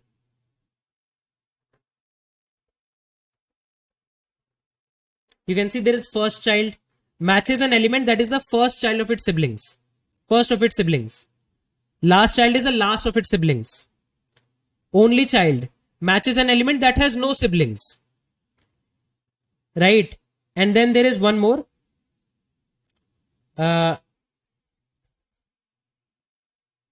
You can see there is nth child also. What is the nth child? If you say nth child, this matches the element based on their position among a group of siblings. So let's say if you want to always style all the even elements, that is every even element with the background color yellow. You can see background color yellow has been applied to all the even elements, right? But if let's say you write something like minus n plus 3, let's see the meaning of this. Okay, so you can see it follows a functional notation of a n plus b, which represents numeric position in a series of siblings a n plus b, where a is the integer step size, b is the integer offset, n is all non-negative integers starting from 0. Okay, so what if you write something of nth child n minus n plus 3 of li, right? So what will happen? By passing a selector argument, or let's not see this, let's see this. Nth child odd or nth child 2n plus 1. What will happen? It will represent odd rows 1, 3, 5, etc.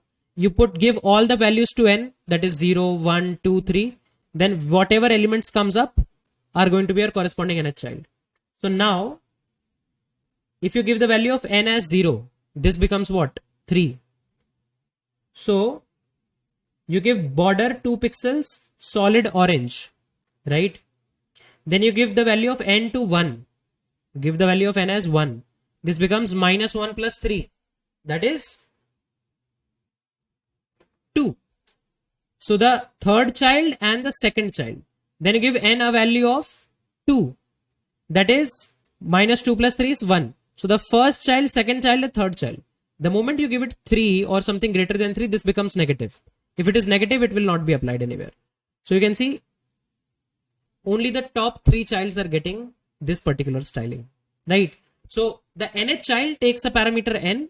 You can start putting the value as n as 0, 1, 2, 3, 4 and so on till the time it is positive. Then every that positive index element or child is going to be applied this particular styling. If you do n plus 3, now you can see everything changes. Now starting from the third child, everything will be applied this. If you change it to something like 3n, now you can see every third element will be applied this and so on, right? So there are pretty powerful selectors that are available, and you can see there are a lot of them. You can't read all of them. It's all about when you are trying to achieve something and you get an idea about them, then you will say that, okay, this selector does this, and from now I will keep on using this selector. So you can see there are a lot of pseudo elements. There are a lot of pseudo classes. If you go for pseudo elements, you can see there is an after, there is a before, there is a backdrop, first letter, first line, marker, part, selection. You can see there are a lot of pseudo elements. You don't need to know all of them. I have also never encountered something like a backdrop. Okay. But in any case, if you want to use it, let's say you will Google something that I want to do, achieve something in CSS. And let's say there you saw a recommendation of backdrop. Then you can maybe actually come and see what is the actual meaning of backdrop. What pseudo element actually backdrop is representing. So that's about those pseudo elements and pseudo classes. And these are one of the pretty cool, I would say, selectors. You can see if you put a space, something else happens. If you don't put a space, something else happens. So always you have to keep in mind that how you are using your selectors whether it's a class selector, ID selector, type selector, universal selector, everything can have specific meanings. You always need to be very conscious while actually writing your CSS. Otherwise, you will keep on writing something, but its effect are not going to be in place. So just for a quick revision around what all we learned about CSS selectors, right? So what are CSS selectors? CSS selectors define the pattern to select elements. That means they are going to help us to select a bunch of HTML elements, and then we can style all of them together. Okay. It's not like, let's say in a web page, you might be having, let's say 1000 HTML elements, some nested inside other, right? So you don't have to write styles for each and every one separately, right? What you can do, you can actually select a bunch of them, and then based on what you have selected, what will happen is all of the elements that you are selecting in a particular group, all of them are going to be styled together, right? That's the basic agenda that exists for CSS selectors. Now there are a bunch of selectors. For example, there is something called as a universal selector. Universal selector means that you are going to select each and every element specifically, right? It's equivalent of saying that you selected all the p tags, all the ul tags, div tags, everything, comma separated, right? You will realize that there is something called as a selector list. So inside a selector list, if you give all the possible tags, that's equivalent to saying a universal selector. Then you have a type selector, that is you can select a particular HTML element based on their tag. For example, all the input tags, all the p tags, something like that. Then there is a class selector. So I already talked about the fact that every HTML element has an attribute called as a class.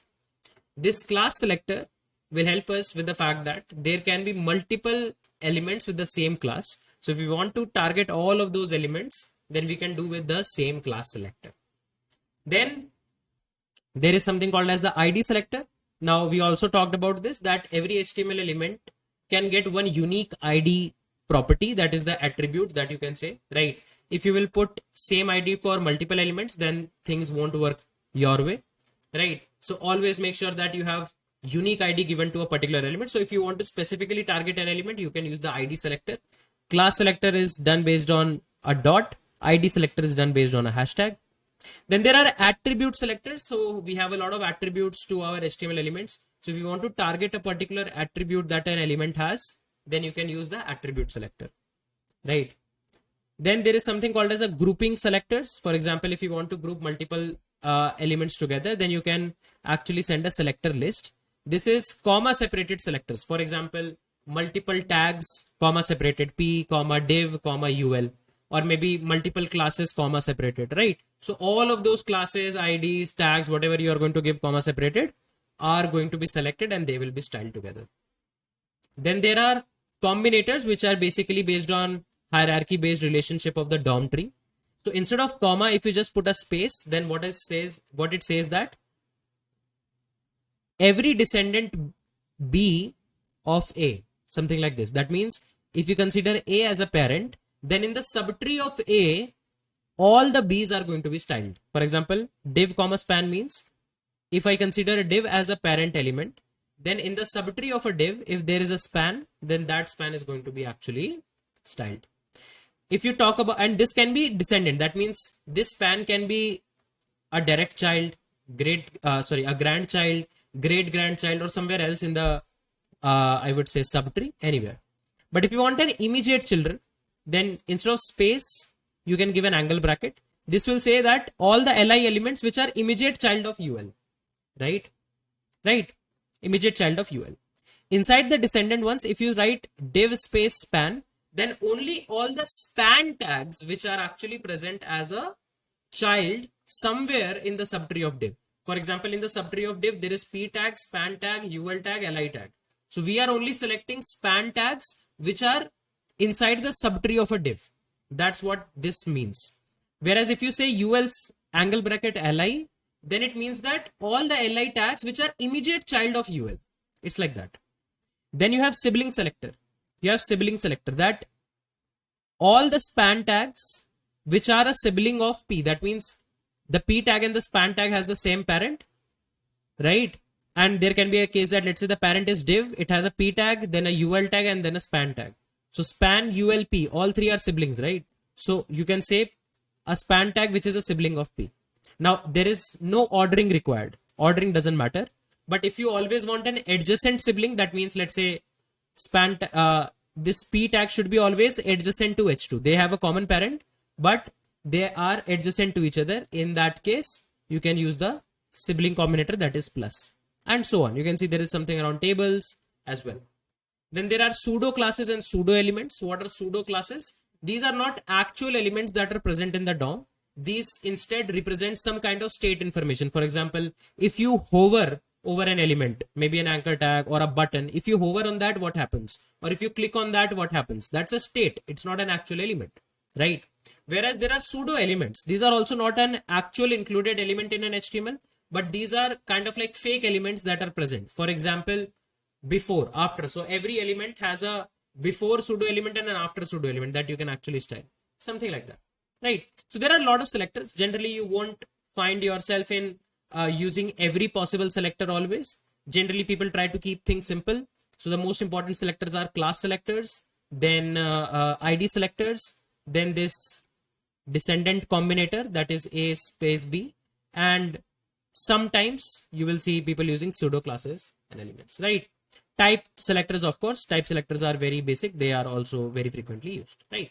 So this is a brief about selectors. Now, once we start talking about more around CSS, we will be using these selectors and you will get a better hang of all of them. Now, if you want to master CSS and you want to make sure that your life is easy with CSS, one of the most important topic that you need to actually understand is box model. I always say that in CSS, there are not a lot of logical stuff. After some time, you will see that a lot of them is hit and trial, but there are some logical stuff and some logical bit. Box model is actually one of those, right? So in CSS, there is a property called as box sizing. Okay. This property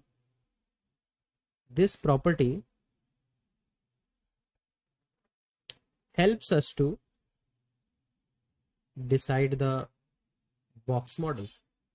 But before we try to understand how this property helps us to decide the box model, we need to first of all understand what is box model. First of all, let's try to understand what is box model.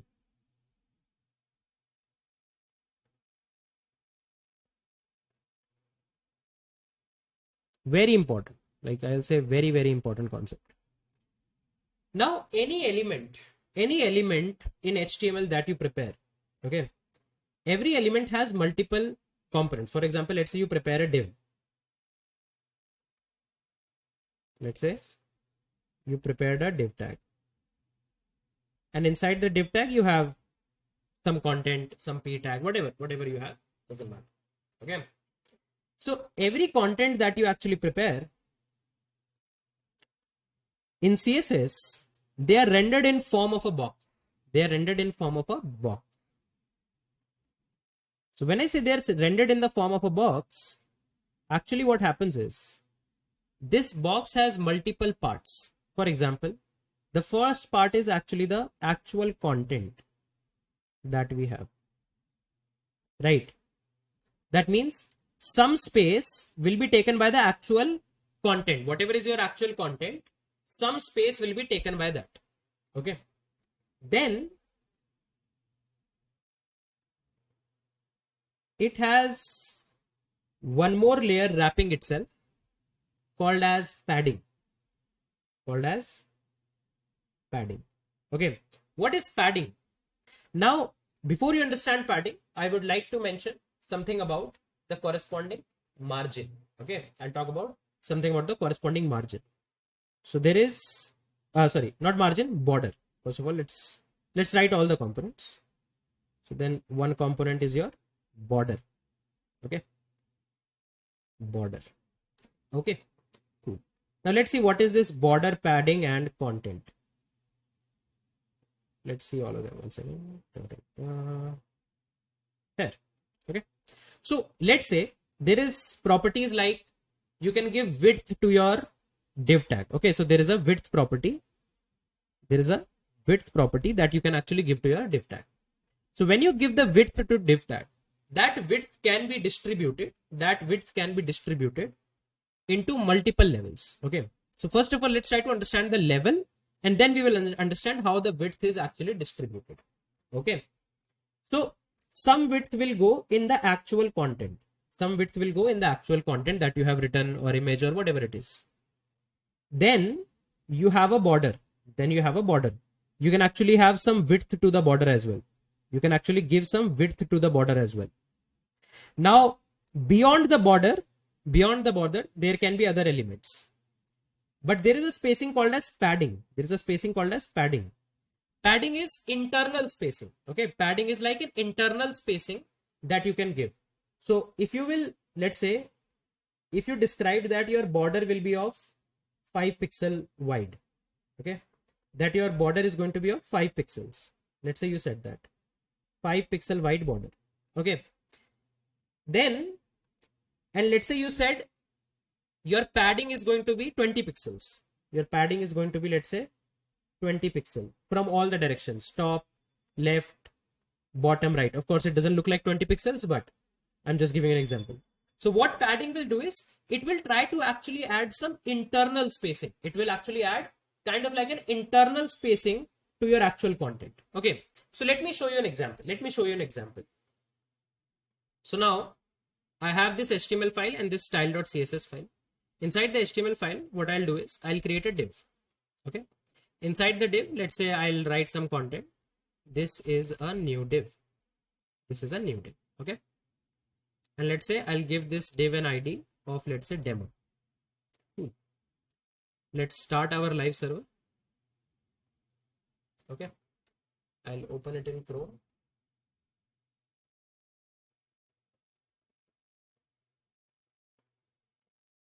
You can see here we are getting, this is a new div.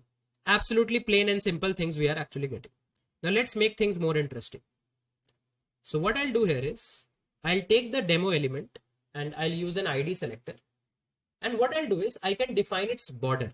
Okay, there are a lot of border based properties. For example, you can see you can define the border radius, border bottom, border color, border top. What are these properties? Let's read about them one by one. What is border radius? It is going to describe that how your edge of the borders are going to look like. What is border bottom? It is going to describe how your bottom border will look like. Border top is how your upper border will look like, and so on. You can see multiple border properties are there. You can see a lot of border properties are there, right? We don't need to actually go through everything. Instead, we will use the normal border property. What is the normal border property will do? This border property is going to actually help you to decide what border you want to take. For example, I want to take a solid border. Okay, let's see how it looks. Can you see there is a solid black border coming up? Right? Okay. Now, after space, you can actually give what color of border you want. Let's say I want a red color border. Can you see the border actually became of red color? Okay, let me write it here. Then you can also describe how wide or what should be the width of your border. So let's say I want my width of the border to be 5 pixels. So can you see the border actually became a bit bold? I believe everyone can see that. So you can see very easily we gave border. There are other type of borders as well. For example, I guess there is a dotted border as well. If you see, dotted border looks like this. Okay, so you can see what type of border properties are there. So you can say border MDN CSS. Okay, so the border is a shorthand for multiple properties. So you can actually divide it in border width, border style, border color. Okay, so the same thing you can actually do like this. You can say a property border style as, let's say, dotted. Then you can say border width as 5 pixel, and then you can say border color as red. Same output you are going to get. You can see same output we are getting. So it's a shorthand. The border property is a shorthand for all these three. If you want to write all these three together, then this border is going to be a short. You can see same output we are getting. And as I said, there will be multiple type of properties. You can see there is dash, there is thick, multiple things are actually there. Okay. So I'll make it solid. Solid will give us a good demonstration. Solid. Okay, looks good. Now what is padding? If I start giving it padding, Let's say I gave a padding of 10 pixel. Let's see what happens. Can you see the border is actually still there, but internally it gave an internal spacing to the element. Okay, so let's play with it. Let's play with it. So this is the padding. I can directly increase it from here. You can see when I'm increasing the padding, it's giving an internal spacing. That is, I'm putting some spacing inside. For example, if you assume that this is a very big box, think about it like you are stuffing more air into it. Or let's say, think about it like this. Let's say there is a packet of chips. The packet actually acts as your border, right? The chips inside the packet is actually the content. And now let's say you start putting air inside it. The more air you put, the more fluffy the packet becomes. So that air adds a space inside the packet, right? So that's what padding is doing. See, it's adding the space inside the packet, Packet is fluffing up. See, when you decrease it, padding is going. If let's say you give negative padding, see, nothing happens, right? So of course you cannot like take the bare minimum space. Okay, but once you increase it, it starts adding more air into it. That's what is the meaning of padding. Okay, that is the component. So that's what I'm trying to explain here, that some space, some width will be taken by your actual content, then some width will be taken by your padding, some width will be taken by your border. Okay, some width will be taken by your border. Okay, so let's do something. Now here I will give it a width property, that I want the width of my div to be maximum 200 pixel. The moment I do it, can you see the overall width, the overall border also stretched and actually shrinked. You can say it actually shrinked. So what's actually happening? You said that the width of the div, I want it to be around 200 pixel, right? Previously, when you didn't give a normal width, what it was doing something like this. Instead of 200 pixel, if I say 100%, right? So you can see it was taking the width of the almost whole page, right? But now if I say 200 pixels, you can see it's taking a limited space, right? Okay. Now comes an interesting part. Let's have another div. And this div will be demo2. ID will be demo2. This is another div. Okay. And I'll copy paste the CSS for demo2. Let's see what happens.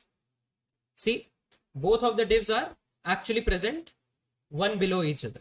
And why is that? Because div are block elements, right? So they want new line every time. Okay.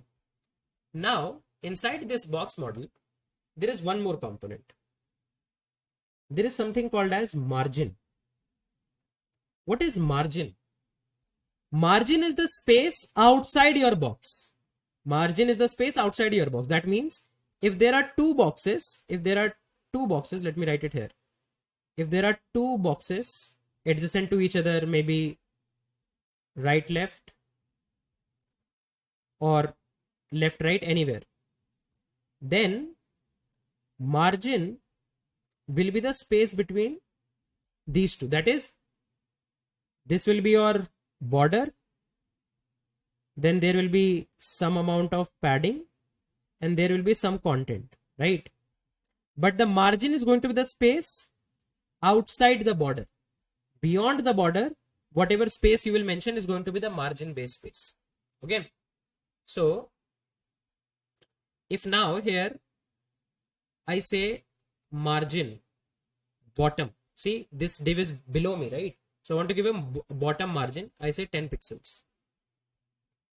Can you see these are now a bit apart? If I increase the margin bottom, the space between both the divs are going to actually expand, right? But instead of margin bottom, if let's say I say margin left, can you see the space between these two divs are now no more changing. Instead, you got a margin from the left, right? So that's what the meaning of margin is. Margin is going to give the spacing outside the corresponding content. Okay, outside the corresponding content. Cool. I believe this much point is actually making sense to everyone. Now let's come back to our box one. I was talking about something based on this property, right? This box sizing. So what you can actually do is you can define the box sizing, that whatever box you are actually making, how will be the size distribution done? For example, let's say you want the width of your box to be 200 pixels. Something that I have done here. I gave the width to my demo box and demo 2 box as 200 pixels. Now the question is how this 200 pixel is going to be calculated. There are two ways to calculate this 200 pixel. One way is this. Let me like this.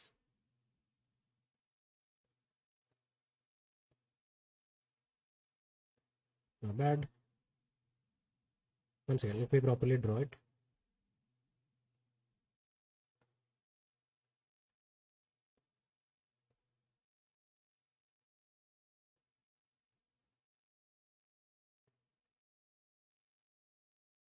Okay.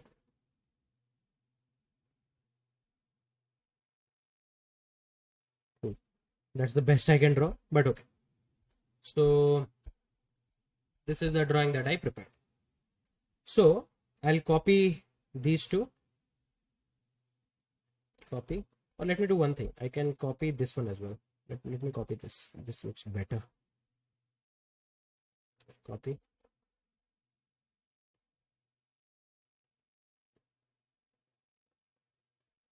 So I'll paste both of them here. Paste. Okay. Cool. So there are two ways. When you say width should be 200 pixels, there are two ways in which the 200 pixels can be distributed. One way is that your actual content gets 200 pixel. Your actual content gets 200 pixel. And then this is, let's say, 20 pixel. And then this, let's say it's a 5 pixels. Okay. This is one way. Another way is including the padding and the border. Another way is that including the padding and the border, you get total 200 pixels. Now among those 200 pixels, you gave 5 pixel to the border, 20 pixel to the padding. That means 25 pixels you have reduced. And for the actual content, you are left with 175 pixels, right? So in two ways you can actually prepare these boxes. One way is your actual content gets your width. Another way is your actual content plus padding plus border gets the whole, right? This kind of a model is called as border box model. This kind of a model is called as a content box model. And the name signifies themselves. Content box means the size of the box is equal to the size of the content. Border box means size of the box includes the border, padding, and the content. Okay. So let me show you. So if you will say with a universal selector, you say border, the property is box, not border, box sizing as border box. Okay. Box sizing as border box. Let's see what happens. Okay. You might not see a lot of change, but let me try to open it in Mozilla. I believe there we can see some good observation.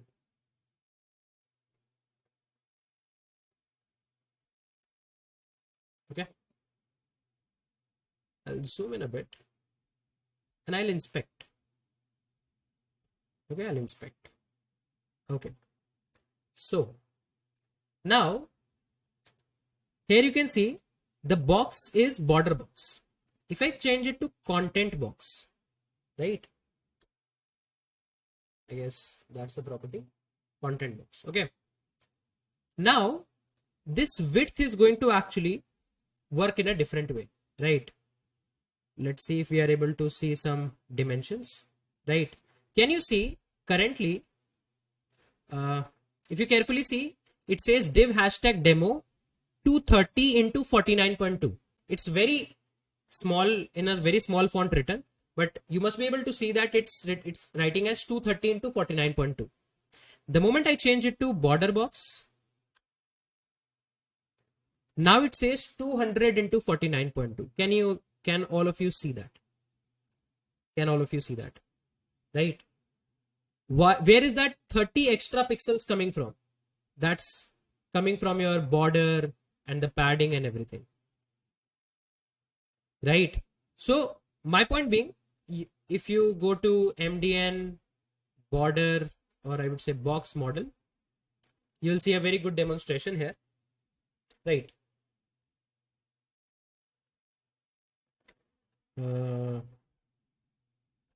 Box sizing MDN. Okay. See, this is content box. What is content box? Whatever is your width, that width is just the width of your content. Now you can see if this is the styling given to the child container, there is no border, no padding given. So there is borders width is 0, padding width is 0. So everything is cool. And what is the meaning of this 100%? 100% says that whatever is the width of your parent, I will take 100% of that. I will take 100% width of that. The moment you say this kind of a styling, now you introduce 10 pixel of border, 5 pixel of padding, right? So what happened? You can see this box is going outside. Why? Because this is content box. Content box says that 100% width of the parent will be allocated to the child, but you need now extra width for border as well as padding. Whereas the moment you change it to border box, you can see now including the padding plus the border width plus the content width should be the 100% of the parent. And this is how it looks. This is how it looks, right? So that's what the meaning of content box and border box is. That you can actually figure out whether you want to include the padding and the border width in your given width or not. Generally, it's recommended, and a lot of people think that you should keep your box sizing as border box because it gives a good overall mental model that padding is the inner space, so it's part of your box. Border is your own border, so that's also the part of the box, right? So you should consider, when you say width, you should consider the padding as well as the border width inside your total width. So a lot of time you will see that people prefer referring it to border box. That's why you will see a lot of time in their CSS. Initially only they put star, that is a universal selector. That means for each and every element, this property is going to be applied to each and every element. Every type of tag that you have on that particular element, this property will be applied. And you set the configuration of your box sizing, which can have one of the two values, border box or content box. And a lot of time you will see people preferring and writing it as border box, right? This is something that a lot of people do. Okay. Now there is something called as box sizing inherit. Let's see what it actually says. Okay. See, there is a cool article on csstricks.com. Okay. Now, actually, in production code, you will not even see this. You will see a variation of it. What is a variation? Let's see. It says I'm a big fan of resetting box sizing to border box. So much that we have a special day of the year around here. But there is a little adjustment to the setting that seems a pretty good idea. Here is that adjustment. Now you can see what they are doing is they are saying that the whole HTML document should have the box sizing border box, and then the universal selector and your pseudo elements before and after should have box sizing inherit. Let's try to understand. Okay, this is not something that you need to always remember or always keep in your mind. It is something you can again and again refer to. Okay. Explaining further, let's say you have a component that you just designed to work with the default content box. Also, before we move forward, the default box sizing is content box. Okay. I believe it should be written here as well. This is the default CSS box sizing. Okay. So if you will not mention box sizing separately, content box will be applied. That's why people like to override it manually. Okay, you can see if you don't do anything, it's equivalent of saying box sizing content box for every particular box. The trouble is this doesn't actually reset the entire component. Perhaps there is a header inside the component that expects it to be in a content box world. If this selector is in your CSS in the old way of doing box sizing reset, see, they're saying that this is the old way that I just did here. It is kind of like the old way to actually do the box sizing to border box. Then that header isn't content box as you might expect. So what they are actually saying is that, let's say there is a div which is having a class component and that div is inside a header. So when you say dot component as box sizing content box, then this component actually gets the content box sizing, but the parent header is still having box sizing border box. And we have already seen this kind of a behavior in the previous set of parts where I was actually putting color, background color. And when I was putting background color in the universal selector, and then I had a parent and a child, I gave background color to the parent, it was not exactly getting applied to the child because this is how universal selector works, right? So that's what they say, that this is the old way of doing box sizing. Then the header isn't content box as you might expect, it's border box. See, this header is still going to be border box. Your parent component, you're trying to make content box, but child component won't be content box. And this is the same behavior we saw for background color, that the parent, I gave a color to the parent, but that color was not getting applied to the child. That was the problem, right? So there is a very elegant way to handle it. In order to make that reset easier and more intuitive, you can use the inheriting snippet up at the top and the inheriting will be preserved. So see, this is the inheriting snippet. What does this inheriting snippet means? Let's see. This isn't a majorly huge thing. Okay, so they have not exactly mentioned it here. So I'll just quickly go to MDN to explain it. So box sizing inherit. Okay. But we got the problem. We got the idea about the problem, right? So inherit.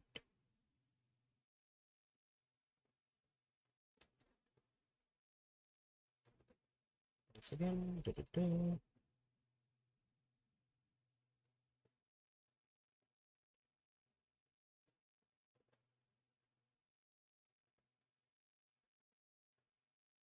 Let's just quickly go through a few more of them. See, what is the meaning of this inherit? Inherit says that if your parent is changing how your box sizing should be decided, then the child should inherit that same type of sizing. So when you write something like this, what does it say? That let's say in some hypothetical world, I'm going to change how the box sizing of the parent is going to be. For example, content box. Here you said inside the whole HTML, box sizing should be border box. No problem. But now, if somewhere a particular element's box sizing model I want to change, I want its child to inherit that. I want its child to do the same thing that what the parent is doing. And this was the behavior that we saw that was not working. That child doesn't actually take the exact behavior of the parent if you are setting it in the universal selector. If you're setting it in the universal selector, child gets its own property set, right? That's why you say it to be inheriting. That is, any pseudo element that is before or after, that is, these are all the pseudo elements. And everywhere in your document, all the child should actually inherit from their parent. So any element, if their parent is having a custom setting, we will inherit from that. And the default setting for every single element is border box. If some elements manually changes it, then all of its child will also change it. So now we know the reasoning. Now what we have to do, we won't do a lot of fight. before starting our CSS everywhere, we'll just put this. And this should be a good to go for us, right? This should be a good to go for us. I'll also paste all the articles here so that you guys can actually refer that in the coding implementation, right?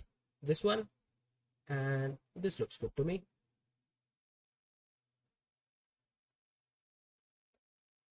Okay, so that's why every time when we will start writing our CSS, at the start of the CSS, you will always find me putting these two tags and get things sorted.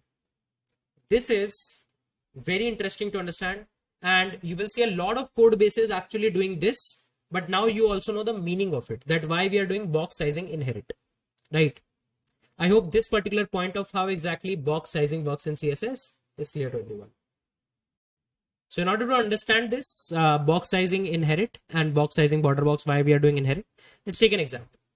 So let's say you are in school and your teachers actually say, your class teacher said something that all of the students are expected to pay 100 rupees for an Olympiad, okay, or 100 rupees for a dance competition, which we will help you to prepare and then will also help you to participate. Okay, this is a decision given by the teacher to everyone. All of the students heard this. Then let's say you went to your home, you asked your father that, hey dad, the teacher has asked me to submit 100 rupees for some Olympiad or a dance competition, whatever we want to choose, we can choose.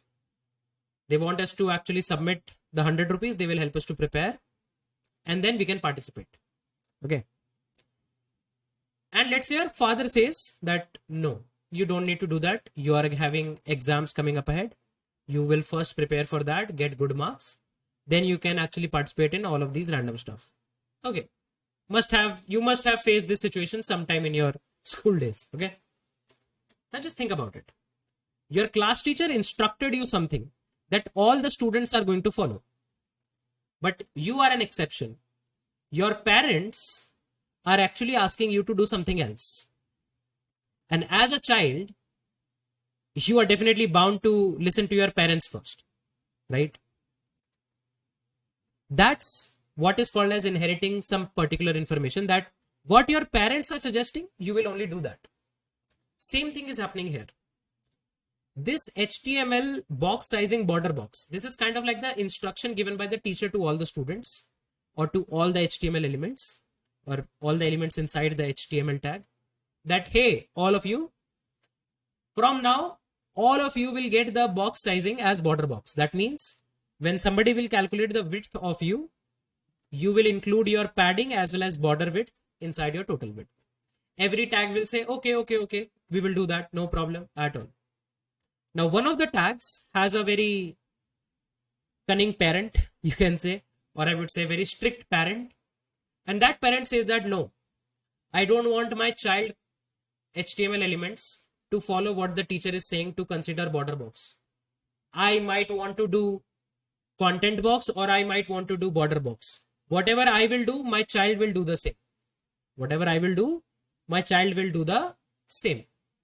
So in order to handle this, what you need to do, you will add this particular syntax. This particular syntax says that although the HTML element, which is the teacher here, has instructed all of the tags that your box sizing mechanism is going to be border box, still, if some parent element says that, no, I don't want to follow that, I want to do something else, then the children of that parent element should also follow their parent. If you will not put this, then what will happen? That is the old way that is also mentioned here. This is the old way, right? Then what will happen? If a parent will try to instruct their child that, hey, from now my border sizing is content box, you should also take content box, the children won't listen to the parent. Children won't agree to the parent, right? If you will just directly do this. That's why, what do? We say, okay, whatever my parent is, every child should get border box. And here we say that for every element, star means every element, star colon before means every pseudo element that is before and after. There are two pseudo elements that I talked about, right? Before, after. So for all those pseudo elements as well, whatever is the parent doing, I will do the same. If the parent is following border box, okay. If the parent manually overrided border box to become content box, then I will also become content box. This is something that is going to be there. So let us see this as an example. Okay. Now let's say there is demo 2. Okay. Inside demo 2, I will get another div.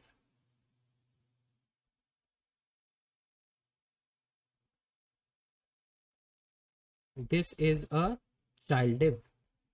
Okay. Let's see. See, this is a child div. Now for demo 3, let's give a border.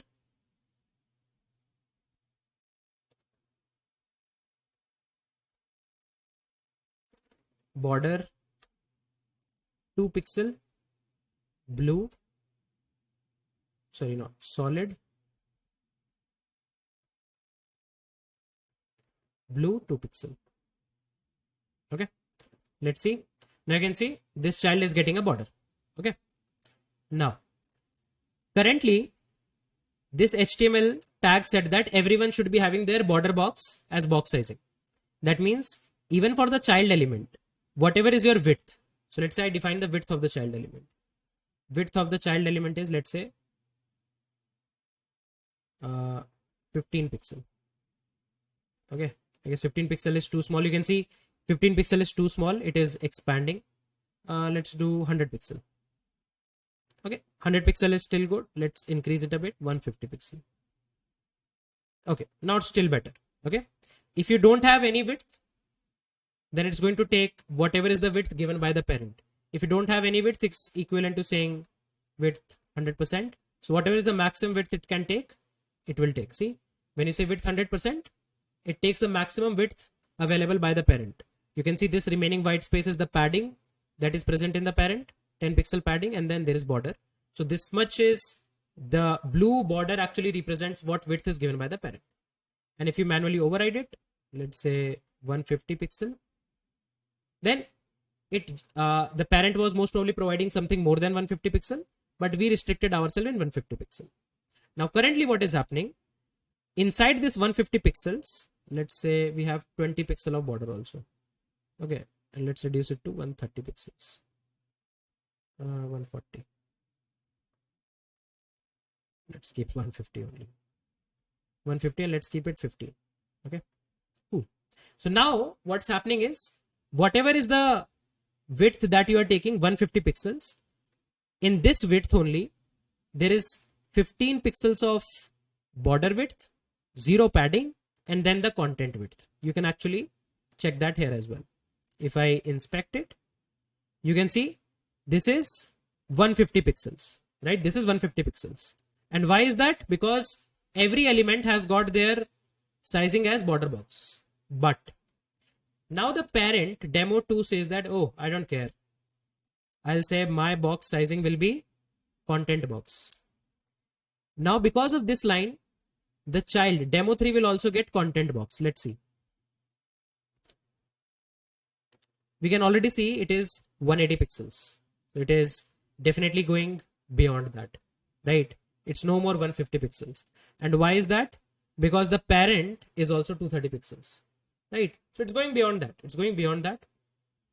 And that's what the expectation is. That's what the expectation is. So this is something that you always have to keep in mind, that by writing this, we allow the child to follow the parent box sizing, right? And by writing this, we say at least or unless changed, every element has box sizing as border box, right? So in every CSS file, we will just add it and done. We will be set for the remaining part, that if somebody wants it to content box, their child will also get content box. Otherwise, by default, we will see border box. Border box is easier to imagine.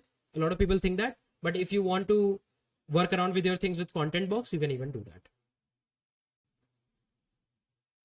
Here, let's say I make demo 2 as content box. That means the child will also take content box because I have configured it. I have removed the padding for simpler making my question simpler. Width is 200 pixels. Now, if the box sizing is content box, the actual content is 200 pixels. Padding is beyond 200 pixel and border width is beyond 200 pixels. Now I say border is 5 pixels. Border width is 5 pixel. Okay. If you go to Mozilla, it also gives us what is the dimensions. Okay. So if you go to demo 2, dimension looks like 210. Why the width is coming as 210? 200, of course, because of the content, looks good.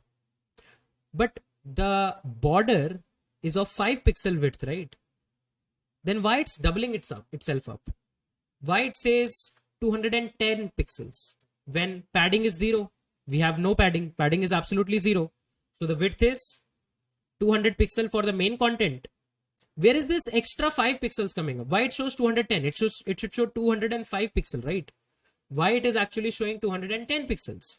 And I can even increase that. For example, from 5 pixels, if I make it 10 pixels, border is 10 pixels. Now you can see it became 220. 200 is the width of the content. 10 was the border width. Where is extra 10 coming from? It's a very trivial question. Pause yourself here. Think about it. It's a very simple question. A lot of people gets confused when they actually see the sizing. But this is something that we have done ourselves. And it's a simple math. And it's a simple observation. Think about it. So the answer here is, when you say 10 pixel border, so 10 pixel border you have given on the top, 10 pixel wide border you have given on the bottom, left, right, everywhere, right? So when you calculate the width, it is taking 10 pixel border width of the left border plus 200 pixel width of the content plus 10 pixel width of the right border. That makes 10 plus 200 plus 10 as 220. Right? Left border plus right border plus content. And the moment you make it border box, now what's happening? Including the left border plus the right border plus the content, everything is 200. So it becomes a bit definitely easy to understand. This was a quick question, and a lot of people gets confused in this when they actually see the sizing, but I believe things are actually making sense for you. Also in Chrome as well as Mozilla, in both of them, you will be able to actually see how the box is actually looking like. Whatever box you have selected, how that box is looking like, how much is the margin, how much is the border, how much is the padding, everything you will be able to see. Similar thing here, right? So it's a pretty, I would say, cool tool to actually look for. So now I'm going to prepare a new demonstration where we will start talking about Flexbox. It's going to be pretty interesting stuff. Again, index.html.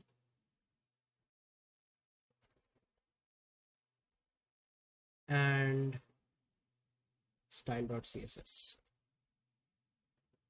Okay. I'll link the style sheet. Okay. Cool. What I'm going to do is, I'm going to say, let's say we are going to make a div and we are going to give it an ID parent. Okay. Just a quick fact. If let's say you want to create a div with a particular ID, there is a shorthand in which you can use the emit. How? You write div, then you say hash, and then whatever ID you want to say, it's a parent, and press tab. So it will automatically make a div with the ID parent. So you don't need to separately write it. Okay. What's the shortcut? Shortcut is div hashtag parent. Okay. And then press tab. It will create the same div for you. So just emit shortcut that I wanted to mention. Okay, cool. Now inside the parent, let's have a bunch of child. So child 1, child 2, child 3,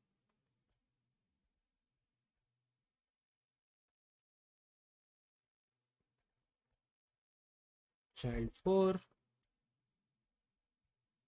child 5. Okay. Cool.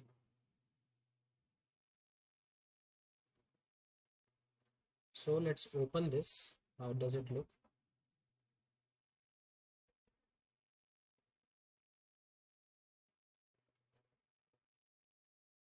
Okay, so I'll open this on Mozilla maybe.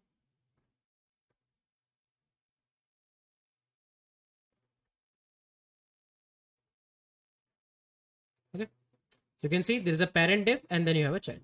Okay, cool. Now what we are intending to do here is let's give them some color so that we can separately see that. So first thing is I'll bring that box model. So box sizing is border box, and then inside star, everything before, everything after, the pseudo elements are going to get box sizing inherit. Okay. Now I'll take the parent, and inside the parent I'll say border is solid red 3 pixels. Okay, so solid border red 3 pixels looks good. And then I'll say for all the divs inside the parent, so if I consider parent as the root node, inside the subtree of the root node, whatever divs are present. So we have 5 divs which are sibling of each other, right? We will do something for these divs. What we will say is, we will say, and let's increase the border 10 pixel for this. Okay, 10 pixel border for this. Here I'll say border solid blue 2 pixel. Okay, now you can see every div got border 2 pixels. Okay, cool. Now all these children should get a padding also. I'm going to give some padding of let's say 20 pixels. So you can see all of them got a padding. Let me shrink it a bit. All of them have got a padding. Okay, and then I can give a background color of let's say bisque. Okay, so this setup is done. This setup is done, right? Looks good to me. What we did, we gave the border color to our parent div, and then all the children div got a border color and a border solid of 2 pixel, got a padding, and then got a background color. Okay, this definitely looks fairly good. What we can actually do is we can add some more content to some of the children with some more content bigger than others.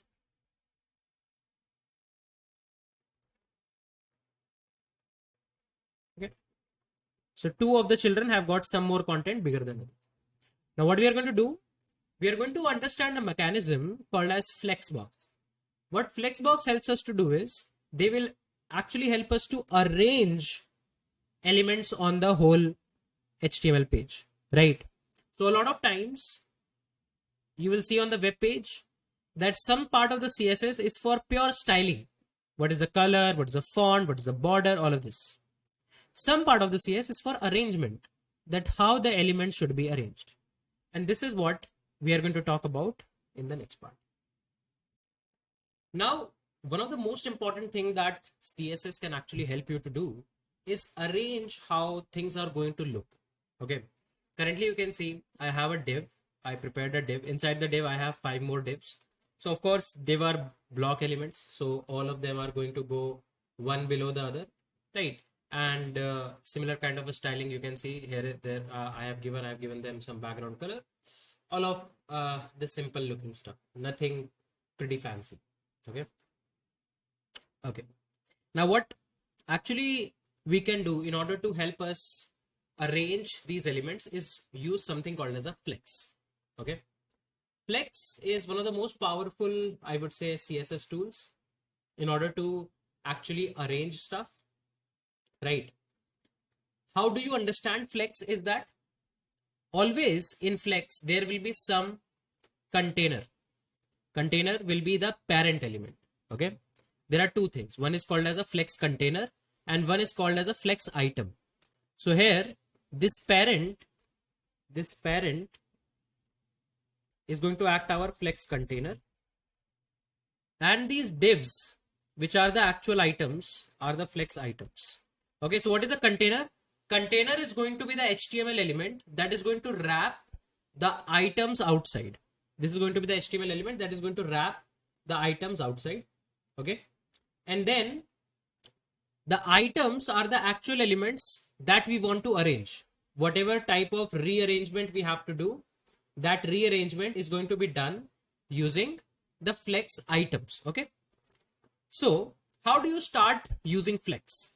Whatever is your container, whatever is your flex container, there is a property called as display, right? This display property can give you different type of available options. For example, display block, display inline, and so on, right? We can talk about the other properties like display inline and all, right? But before that, let's first of all talk about display flex.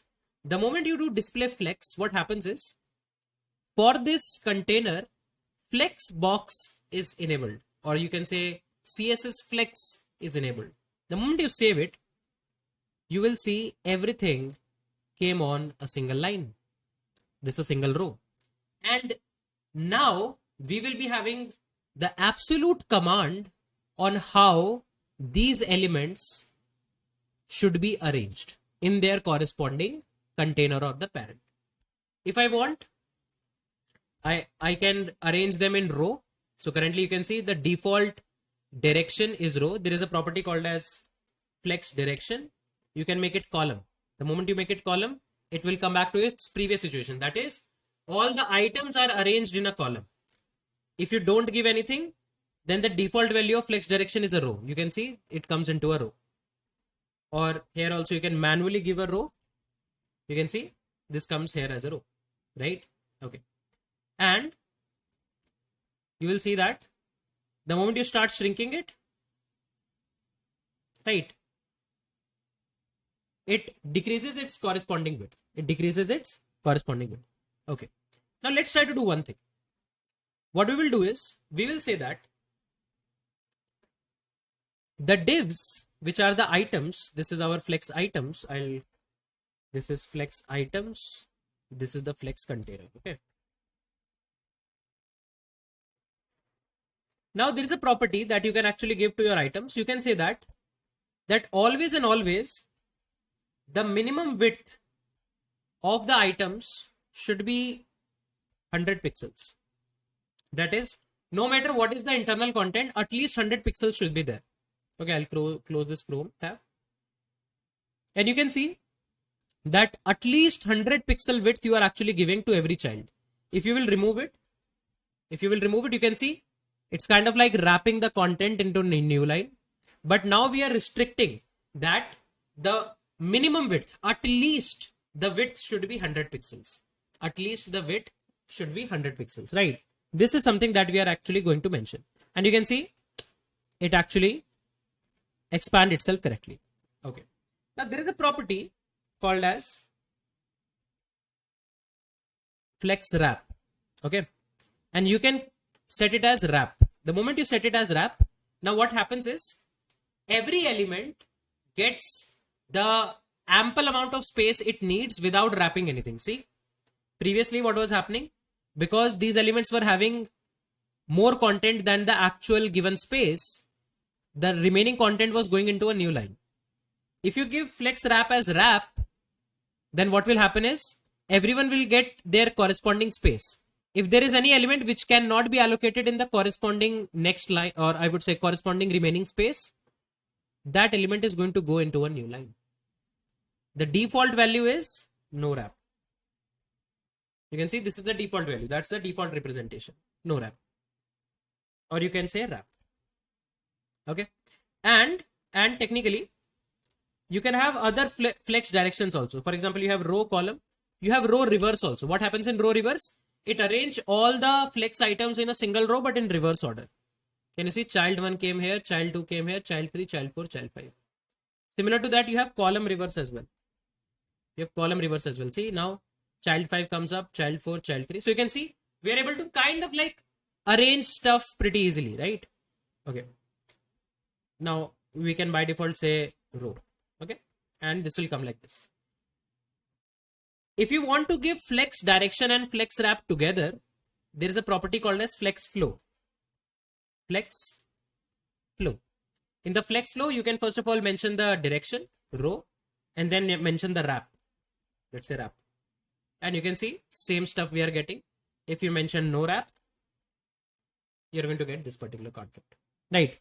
So you can see we have not seen much of a properties of Flexbox, but by these 2-3 properties only, we have now some control over the arrangement, that how things are actually getting themselves arranged, right? I hope this basic introduction around Flex is clear to everyone. We're going to talk about a lot of Flex based properties, and we will see how you can actually arrange all of these elements among themselves, how you can actually make sure that some element gets the complete width or complete height, something like that. We'll see. But I believe this basic introduction around what Flex is, what is the use case of Flex, that is giving us power to arrange stuff, is clear to everyone. So if you want to understand wrap properly, take a look here. You can see that max width has not been defined by us. If max width has not been defined by us, max width will be defined by the content. That content, whatever maximum width content wants, it can take, until unless there is another type of restriction. So you can see here there is no restriction. So it will take as big content as possible. Then child 3 will take bigger content. Child 4 will take. But now in the remaining part, I don't have enough width to accommodate this part. So what will happen? It will go to a new line. And that's what should be the expected agenda as well, right? So that's what wrap is doing.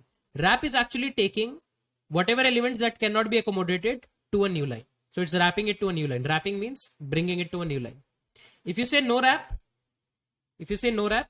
then what will happen? Flex will arrange it itself such that all of the elements gets accommodated in a single row, right? That's what wrap is actually doing. For example, if you mention max width, that maximum width will be maximum 400 pixels. Nothing more than that can occur, right? Now you can see, if you actually see how much width it is actually taking. See, it is taking 312 pixels. So it's definitely less than 400, right? Let's reduce it to 200 pixels. And now you can see that you mentioned that at least the width should be 100 pixels, but maximum it can be 200 pixels. So the moment the content reaches the 200 pixels, because we have padding and border as well, the moment it reaches 200 pixels, it wraps the content in the new line. So you can see there is a lot of ample space here.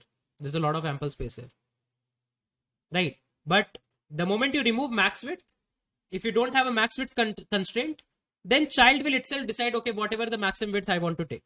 But because I have set the property as no wrap, so what happens is I need to accommodate all of the children in a single row.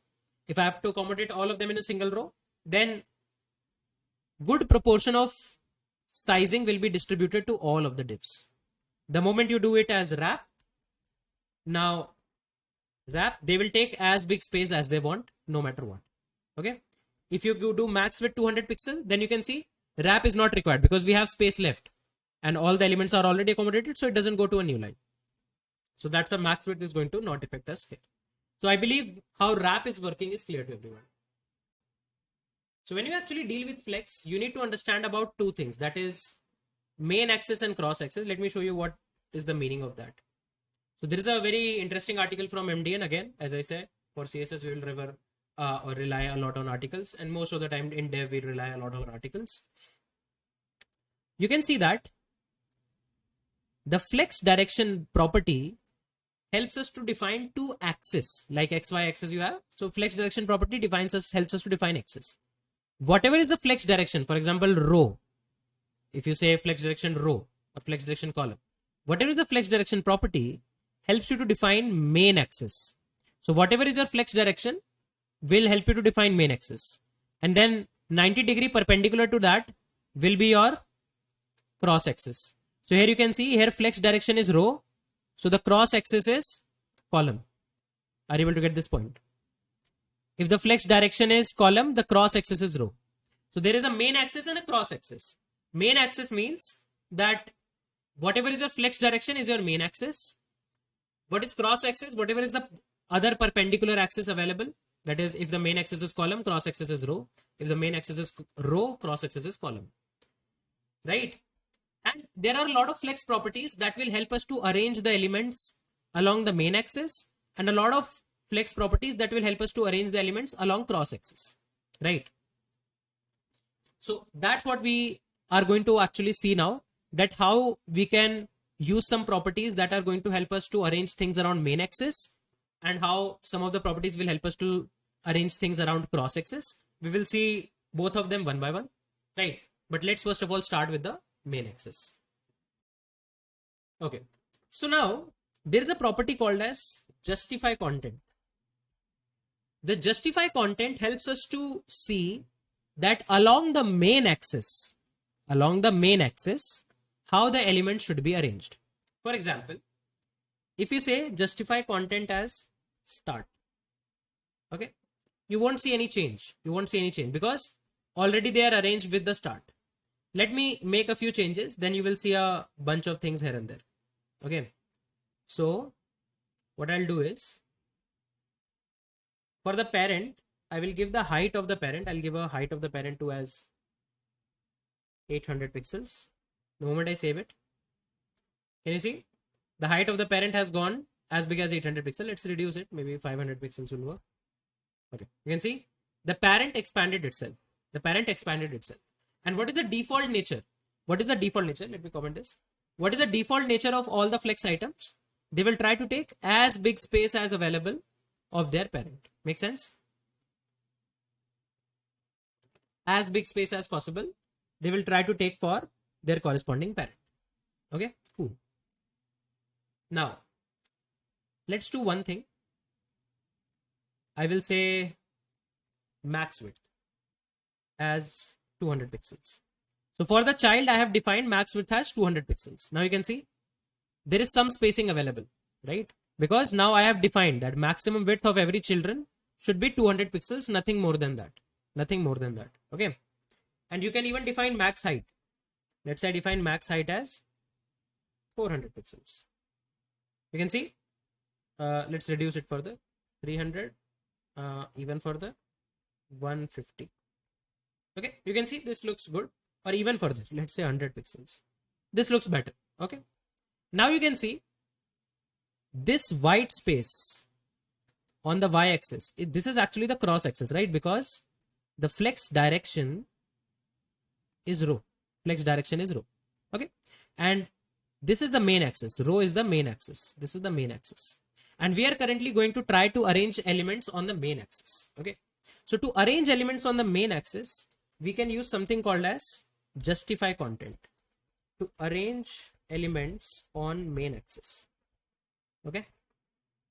If you do justify content start, nothing happens. You can see the moment you do justify content end, can you see everything actually swapped, like pushed itself towards the end? That is, from the end you started to begin things. That is how you are going to arrange the elements on the main axis from the end. You are going to arrange the elements from the end on the main axis.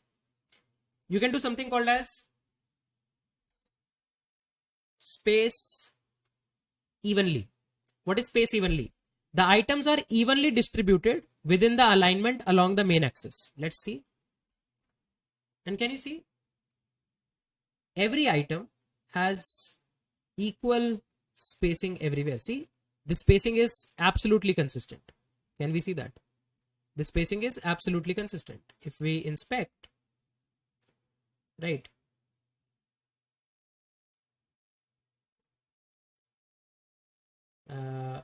Let's see if we can see that. You can see this is a 100 by 100 div. This is a 200 by 200 div. But the spacing between both of them is evenly distributed. So how this computes the spacing, I will talk about that. But before that, let's talk about one another property.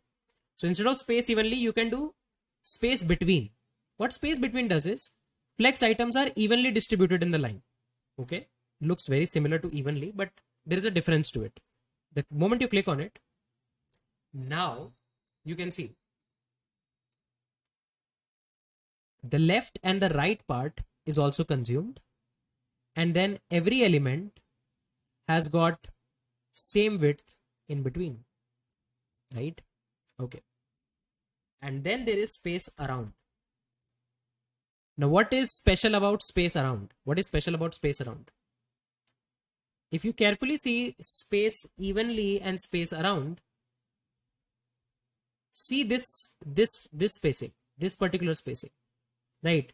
Looks like it is approximately, let's say, 20 pixels. This looks like 20 pixels here, then 20 pixels here, then 20 pixel here, and so on. So on both the sides, you can see for every element, it's 20 pixels.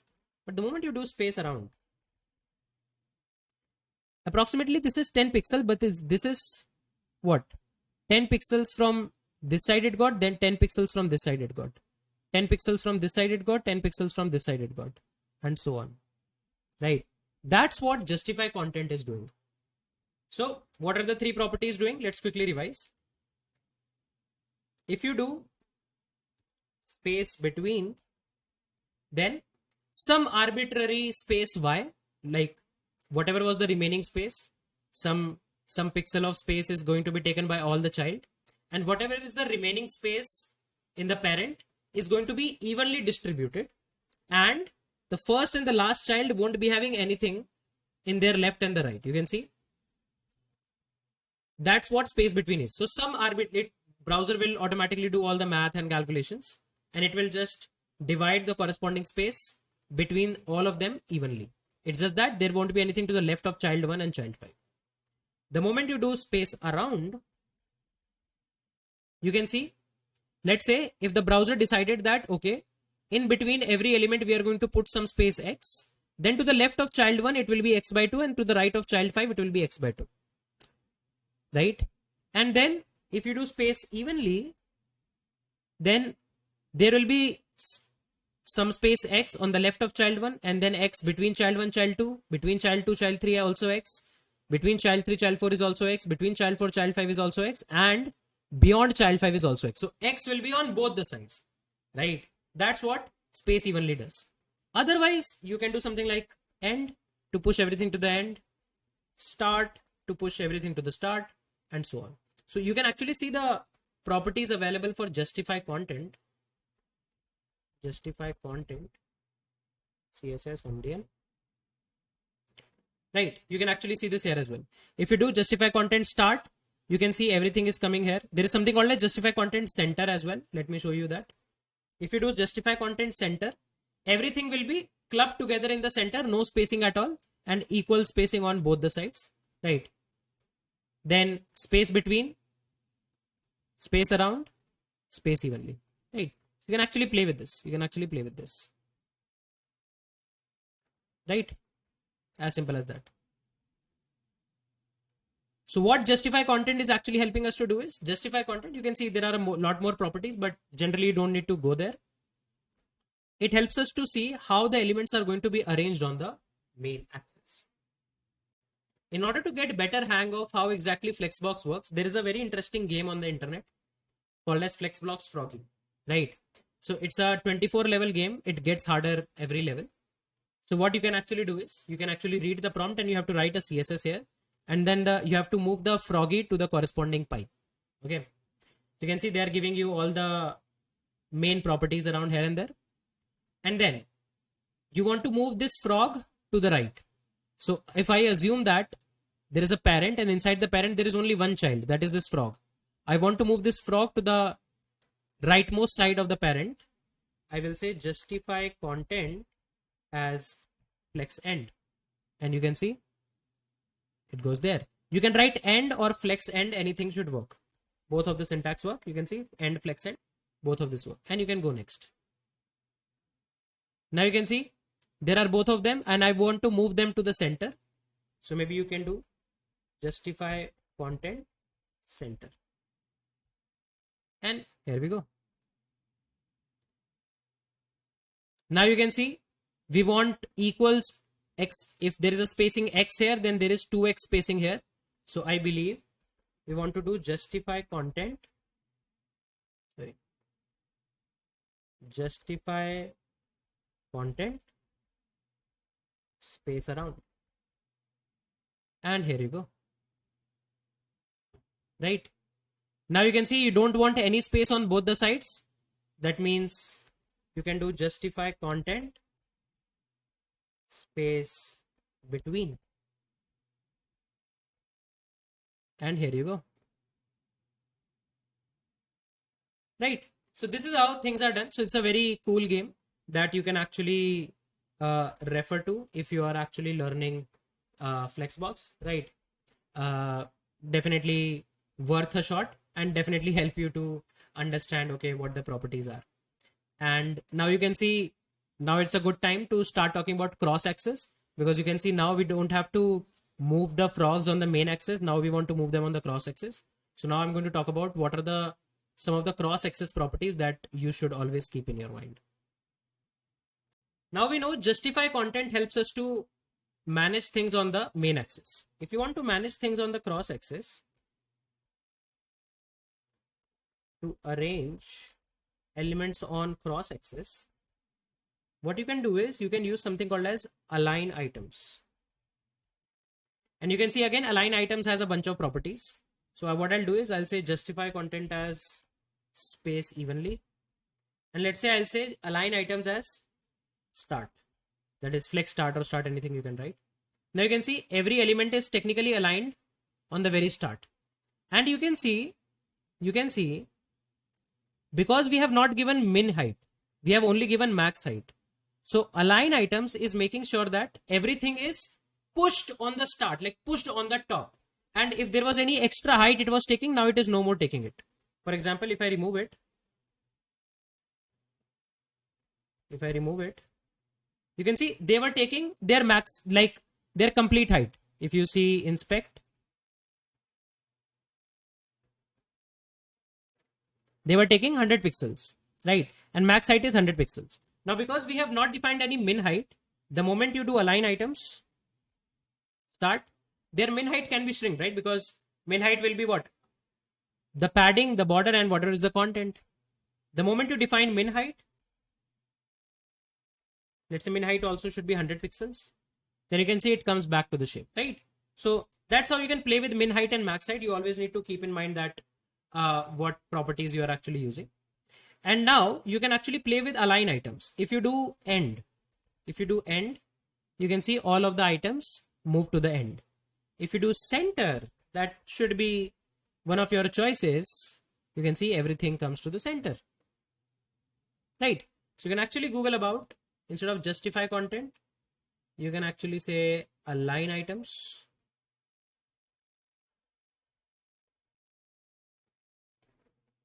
Okay. So you can see there are a bunch of properties. For example, center brings everything here, start brings everything here, end brings everything here. And then you can see do something like stretch. Let's see what stretch does. Okay. If you save it, now you can see what stretch is actually doing here is it starts from the top and then tries to stretch out the content as much as possible. Okay. So it's going to allocate it at the maximum height. So if you read about stretch,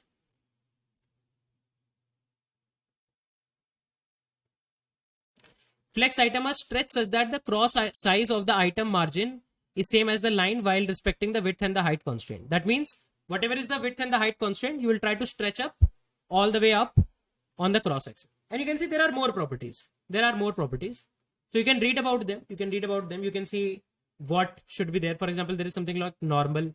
So if you say normal, let's see what happens. See, it's just a normal alignment. If you remove it, then also this normal alignment will be there, right? So it's like not even having anything. So you can actually read about what will be the align item property. But I believe if we come back to the Flexbox Froggy game, now we know what we have to do here. We can actually say align items end. And here we go. You got the elements here. Now you can see you have to align it in the center. So if you do justify content as center and then you do align items as center, you can see if you have a very big box, you can actually bring the element in between to it, right? Now you can actually club both of them. For example, if you do justify content, I believe this is space around, and then you can do align items end.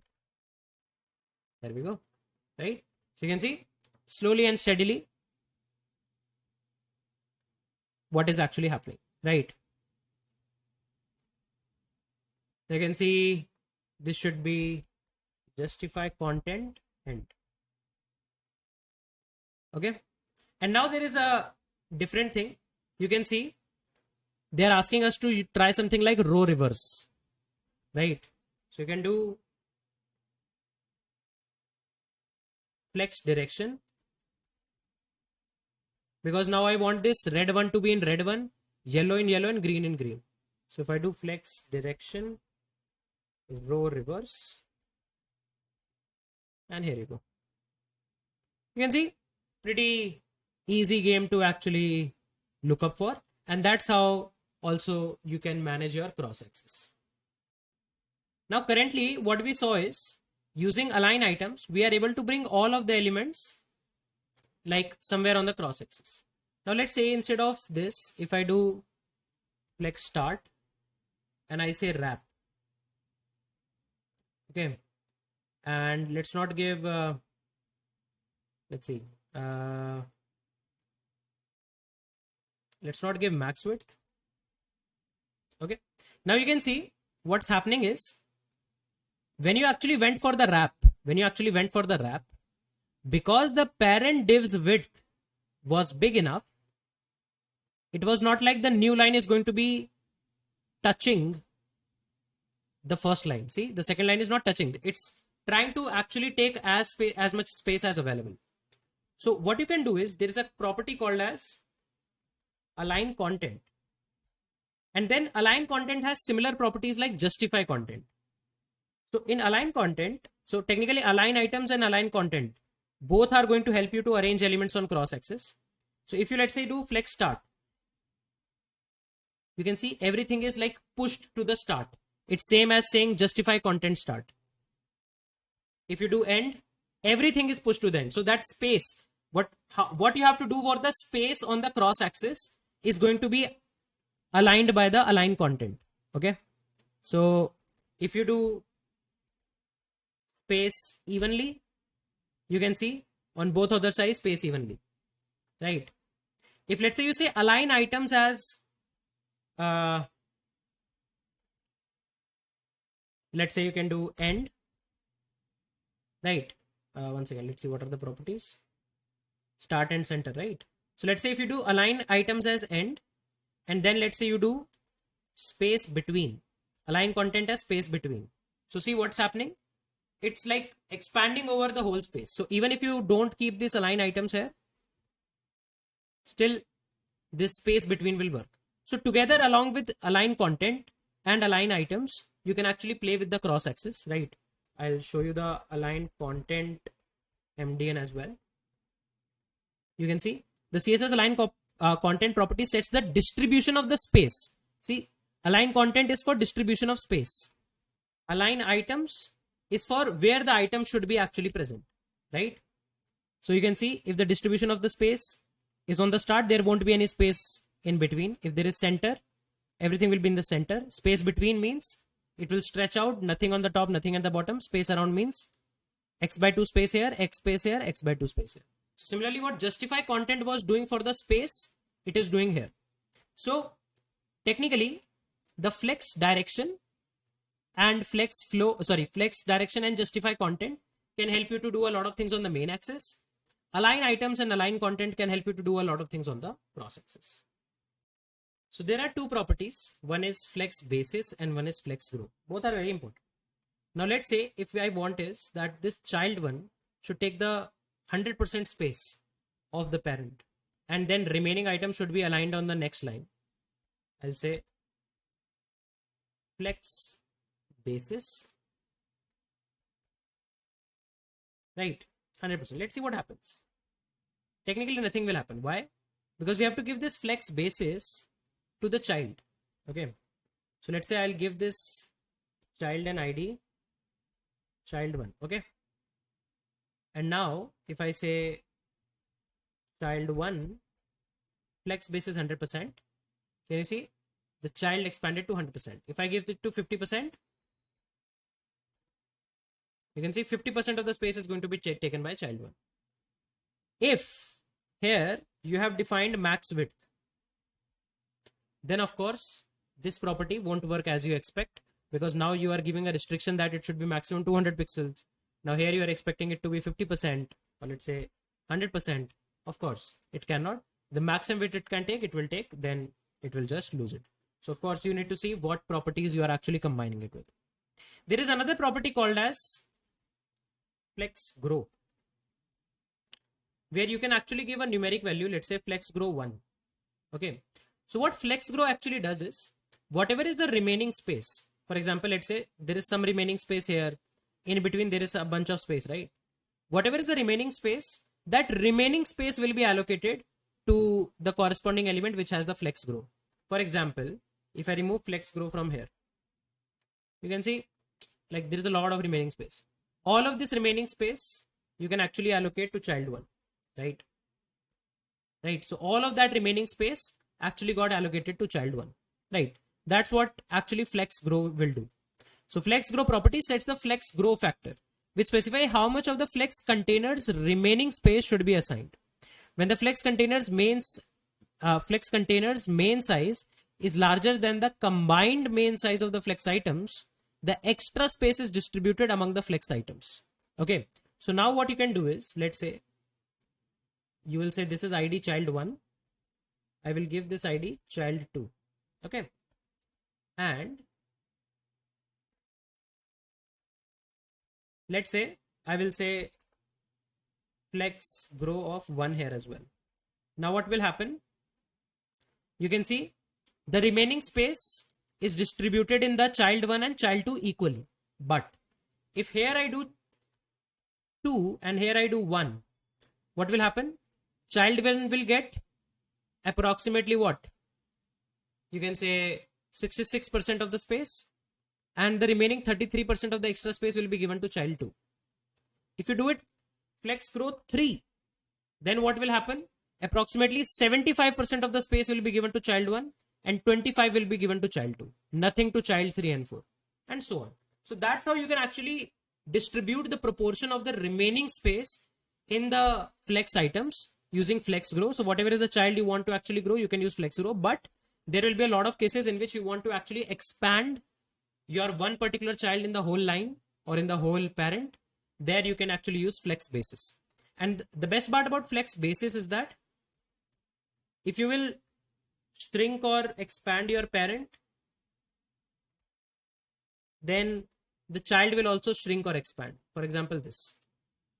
See, if the parent shrinks or expands, child also shrinks or expands.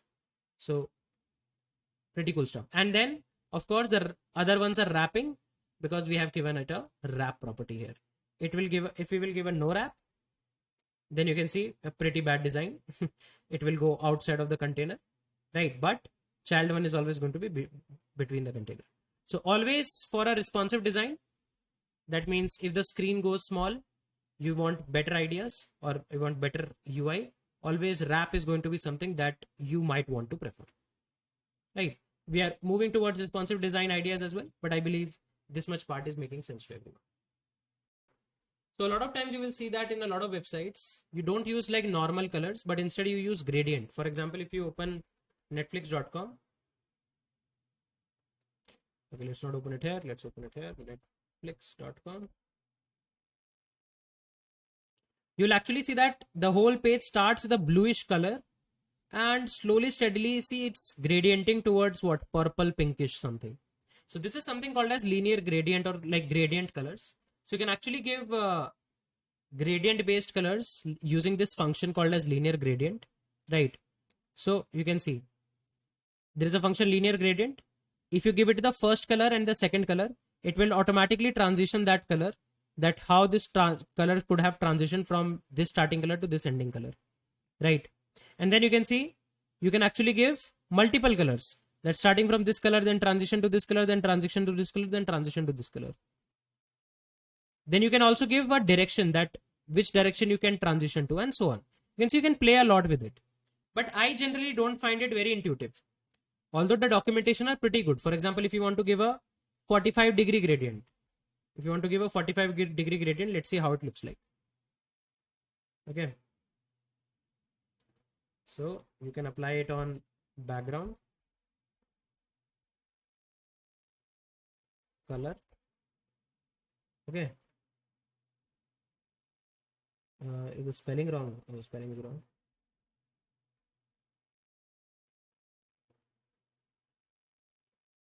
You just need to give background, not background color. Okay, and see, now on a 45-degree axis, it is converting from blue to red. If I increase it to 90-degree, you can see on 90-degree it looks like this. On 105-degree, it looks like this. So you can see, you can actually move the transition, or from to left to top, you can actually see, right? What is Netflix gradient? Again, you can actually go and inspect it, that what gradient they are using. Well, I'll talk about how you can use this inspector more efficiently. But I wanted to show you something even more interesting. There is a website called as cssgradient.io. I generally use it for most of my purpose.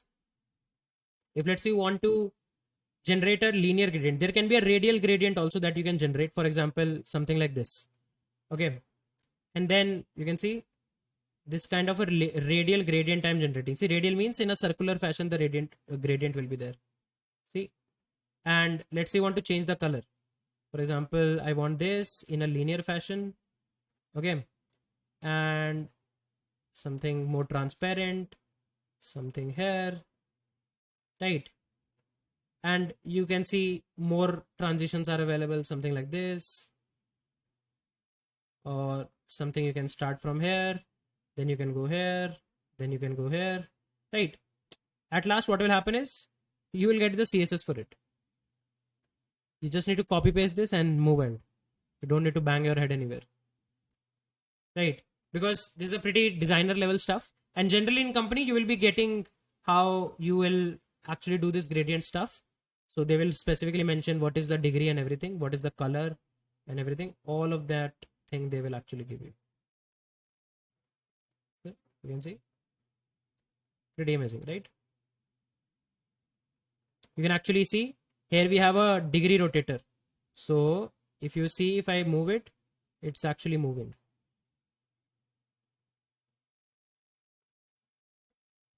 In radial, that degree rotator is not there. In linear, that degree rotator is there.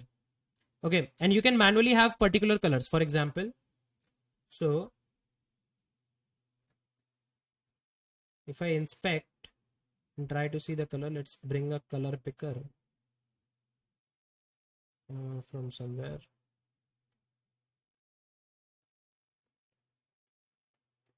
There is an option to bring color picker. Color picker Mozilla. Color picker Mac. Yes, in Mac also we can have a color picker. No?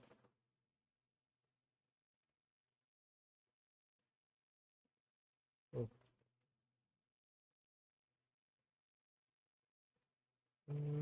There was some option. Oh yeah, here it is. You can see there is a color picker option. You can see this is one. And then what color you have, you can actually see that from here somewhere. Let's see. So you can see the hex code is coming. There is a hex code coming up. You copied it. I copied the hex code. Let's paste it here. Okay. And then let's take another one. Then you have something like this. So this is the one I copied, pasted it here. Okay. And then I believe this is the last one. Copied, pasted it here. Okay. And then you can give it a degree. Looks like this should be the degree 141. And I believe this looks like a Netflix transition, right? Pretty simple. At least for our demonstration purpose, we are good to go, right? And then you can play it with something and so on. So this cssgradient.io is a pretty cool website. I really like it. I believe if you are not someone who understands colors well, And definitely, if you can't understand color well, definitely you can't understand gradients well. This can be a pretty fun exercise to go for.